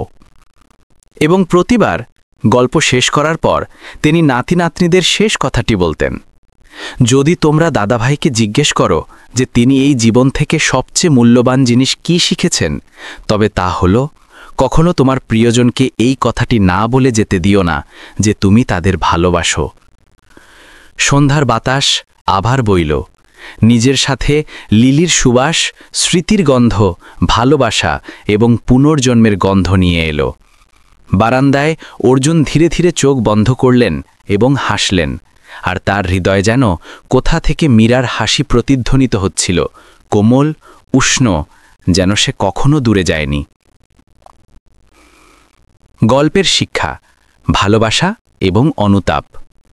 অর্জুন, মীরা, প্রিয়া, এবং রানীর গল্পটি কেবল একটি ট্র্যাজেডি থেকে উদ্ধার পাওয়ার গল্প নয়, বরং এটি আধুনিক সমাজের অনেক মানুষের জীবনের প্রতিচ্ছবি, যেখানে খ্যাতি, অর্থ এবং পদ কখনো কখনো মানুষকে সবচেয়ে মূল্যবান জিনিসটি ভুলিয়ে দেয়, ভালোবাসা। অর্জুন একসময় সফলতা, ধন এবং ক্ষমতার প্রতীক ছিলেন, যার প্রশংসা করা হতো, কিন্তু তার হৃদয়ের গভীরে তিনি ছিলেন সবচেয়ে দরিদ্র ব্যক্তি, কারণ তার মধ্যে সত্যিকারের খুশির অভাব ছিল। পরিবারের বাইরে তার সব ছিল। মীরাকে হারিয়ে তিনি তার আত্মার অর্ধেক অংশ হারালেন। 2 সন্তানকে হারালেন, যাদের সম্পর্কে তিনি জানতেনও না। তিনি তার মানবতার বাকি অংশ হারিয়ে ফেললেন। জীবন তাকে দ্বিতীয় সুযোগ দিয়েছিল, এমন একটি সুযোগ যা দেরিতে এসেছিল, ব্যথাতে ভরা ছিল, কিন্তু সেই কারণেই তা মূল্যবান হয়ে উঠল। যখন তিনি প্রিয়া এবং রানীর সাথে দানের চাল চাইতে আসা ভিড়ের মধ্যে আবার মিলিত হলেন, সেই মুহূর্তটি অতীত থেকে একটি আহ্বানের মতো ছিল, যা তাকে নিজের মুখোমুখি হতে বাধ্য করেছিল। এবং সেই মুহূর্ত থেকে অনুতাপের যাত্রা শুরু হলো, শব্দ দিয়ে নয়, বরং কাজ দিয়ে, দেরিতে আসা অশ্রু দিয়ে এবং ভালোবাসার আলিঙ্গন দিয়ে। গল্পের সবচেয়ে বড় শিক্ষা হল, সত্যিকারের ভালোবাসা কখনো মরে না, তা শুধু স্বীকৃত হওয়ার অপেক্ষা করে। মীরা চলে গিয়েছিল, কিন্তু অর্জুনের জন্য তার ভালোবাসা তার 2 সন্তানের মধ্যে চিরকাল জীবিত ছিল। সে ঘৃণা করেনি, অভিযোগ করেনি, শুধু চুপচাপ এই বিশ্বাসকে পোষণ করেছিল যে যে মানুষটিকে সে ভালোবাসত সে তাদের অস্তিত্বকে চিনতে পারবে। এই বিশ্বাসই অর্জুনের আত্মাকে বাঁচিয়েছিল। গণনা দিয়ে ভরা পৃথিবীতে কখনো কখনো ক্ষমাই হয়তো সবচেয়ে বড় শক্তি। যদি মীরা ঘৃণা বেছে নিত, তাহলে হয়তো এই গল্পটি একটি ট্র্যাজেডিতে শেষ হতো, কিন্তু সে মাফ করা বেছে নিয়েছিল, শেষ পর্যন্ত ভালোবাসা বেছে নিয়েছিল, আর এই কারণেই তার মৃত্যু বৃথা যায়নি। অর্জুন বুঝতে পেরেছিলেন যে একটি ভুলের ক্ষতিপূরণ করার জন্য অর্থের প্রয়োজন নেই, বরং সঠিকভাবে বাঁচার, ভালোবাসার এবং তার সন্তানদের ভালোবাসতে শেখানোর। গল্পটি আমাদের মনে করিয়ে দেয় যে যদি মানুষ তার পরিবার হারিয়ে ফেলে, তবে বাইরের সমস্ত সাফল্য ফাঁপা হয়ে যায়। অর্জুন মনে করতেন যে তিনি বেঁচে আছেন, কিন্তু বাস্তবে তিনি শুধু চুক্তি এবং চাপের জগতে বিদ্যমান ছিলেন। কেবল যখন তিনি তার সন্তানদের বাবা বলতে শুনলেন, তখনই তিনি জানতে পারলেন যে সত্যিই বাঁচা কি। সুখ একটি জমকালো হবেলি নয়, বরং সেই জায়গা যেখানে কেউ আমাদের অপেক্ষা করে। এটি হাততালির শব্দ নয়, বরং রাতের খাবারে সন্তানের হাসি। আজকের সমাজ অনেক মানুষকে বস্তুগত জিনিসের পিছনে দৌড়ায়, এটা ভুলে গিয়ে যে পরিবারের জন্য কাটানোর সময় এমন একটি জিনিস যা কিনা যায় না। একটি দেরিতে রাতের খাবার, একটি স্থগিত ফোন কল, এগুলি সব তখন চিরকালের অনুশোচনায় পরিণত হতে পারে যখন আমরা যাকে ভালোবাসি সে আর আমাদের সাথে থাকে না। তৃতীয় শিক্ষাটি অর্জুন এবং তার মা শ্রীমতী বিচ্ছের মধ্যেকার সম্পর্ক থেকে আসে। তিনি ছিলেন পুরানো প্রজন্মের প্রতিচ্ছবি, যারা পরিবারের সম্মান এবং পদমর্যাদাকে সুখীর মাপকাঠি মনে করতেন। তিনি মনে করতেন যে ভালোবাসা গৌণ এবং ভয়ের কারণে তিনি তার ছেলের সুখ কেড়ে নিয়েছিলেন। কিন্তু যখন তিনি বৃদ্ধ হলেন, তখন তিনি বুঝলেন যে তার প্রিয়জনদের শান্তির চেয়ে মূল্যবান আর কিছু নেই। তার জাগ্রত হওয়াই প্রমাণ দেয় যে মানুষ যত ভুলই করুক না কেন, সে পাল্টাতে পারে যদি সে তার হৃদয়ের মুখোমুখি হওয়ার সাহস করে। 2 নাতি-নাতনির প্রতি তার ভালোবাসা অতীতের সমস্ত ভুলকে ধুয়ে দিল। গল্পটি আমাদের শেখায় যে বাবা মাকে নিখুঁত হওয়ার দরকার নেই, তাদের শুধু তাদের বাচ্চাদের সঠিকভাবে ভালোবাসতে শিখতে হবে। যখন সন্তানের তার হৃদয়ের সঙ্গে সত্যি করে বাঁচার প্রয়োজন, তখন হাত ছেড়ে দিতে জানতে হবে। আরেকটি বার্তা নীরব কিন্তু গভীর। প্রতিটি দুঃখের অস্তিত্বের একটি কারণ থাকে, যদি আমাদের তার মোকাবিলা করার সাহস থাকে। অতীতের ক্ষতি না হতো, তবে অর্জুন কখনো লালন করতে শিখতেন না। এই অশ্রুগুলি তাকে একজন অসাধারণ বাবা বানিয়েছিল। জীবন হলো ভুল এবং সেগুলিকে সংশোধন করার সুযোগের একটি শৃঙ্খল। কেউ জন্ম থেকেই সঠিক হয় না, কিন্তু প্রত্যেকেই উন্নত হতে পারে যদি তারা তাদের হৃদয়ের কথা শুনতে প্রস্তুত থাকে। অর্জুন অনুতাপের চরম সীমা থেকে ক্ষমার শিখর পর্যন্ত গেলেন, এবং সেই যাত্রার মাধ্যমে তিনি আমাদের শেখালেন যে অনুতাপ ক্ষমা পাওয়ার জন্য নয়, বরং হারিয়ে যাওয়া ভালোবাসার যোগ্য হওয়ার জন্য। গল্পটি আমাদের এই বিশ্বাসও দেয় যে এগিয়ে যাওয়া মানে মৃত ব্যক্তিকে ভুলে যাওয়া নয়। মীরা চলে গিয়েছিল, কিন্তু সে প্রতিটি লিলি ফুলে, প্রিয়ার হাসিতে, রানীর কণ্ঠে এবং অর্জুনের প্রতিটি সিদ্ধান্তে উপস্থিত ছিল। তার মৃত্যু একটি জীবনকে শেষ করেনি, বরং আরও একটি জীবনের শৃঙ্খল শুরু করেছিল, যেখানে ভালোবাসা এক নতুন রূপে চলতে থাকল। মানুষ কখনো সত্য সত্যিই যায় না যখন তাকে সত্যি হৃদয় দিয়ে ভালোবাসা হয়। এটি স্মৃতির সবচেয়ে সুন্দর অর্থ। এবং পরিশেষে যে আহ্বানটি এই গল্পটি আমাদের সবাইকে দেয় তা হল, যখনই সম্ভব ভালোবাসার শব্দ বলো। তোমার সাথে থাকা মানুষগুলোকে লালন করো। সময় এবং অহংকারকে সুযোগ হারাতে দিও না। একটি ক্ষমা একটি পুরো জীবনকে বাঁচাতে পারে। একটি আলিঙ্গন বছরের পর বছর ঝরে থাকা ভুল বোঝাবুঝিকে মুছে ফেলতে পারে। ততক্ষণ অপেক্ষা করো না যতক্ষণ না সবকিছু শুধু একটি ছবি হয়ে যায়। তখন অশ্রু শুধু একটি ব্যর্থ বিলাসিতা হবে। গল্পের শেষে অর্জুনের মতো বাঁচো। থামতে জানো, শুনতে জানো, ভালোবাসতে জানো এবং তোমার সন্তানদের দয়ালুতা শেখাও। জীবনে কেউ নিখুঁত নয়, কিন্তু প্রত্যেকেই ভুল হওয়ার পরে সঠিক পথ বেছে নিতে পারে। অর্জুন কোনো নায়ক ছিলেন না, তিনি ছিলেন শুধু এমন একজন মানুষ যিনি আবার ভালোবাসতে শিখেছিলেন, এবং এই কারণেই তার মূল্য আমাদের প্রত্যেকের জন্য তৈরি হয়েছিল। কারণ শেষে যে জিনিসটি মানুষকে মহান করে তোলে তা পদমর্যাদা নয়, বরং ভালোবাসার এবং ক্ষমা করার ক্ষমতা। যখন আমরা অন্যদের ক্ষমা করতে জানি, তখন আমরা নিজেকে বাঁচাচ্ছি। যখন আমরা ভালোবাসতে জানি, তখন আমরা সত্যি বাঁচি। এবং যখন আমরা অতীতের সামনে মাথা নত করতে জানি, তখনই আমরা ভবিষ্যতের দিকে মাথা উঁচু করে হাঁটা শুরু করি।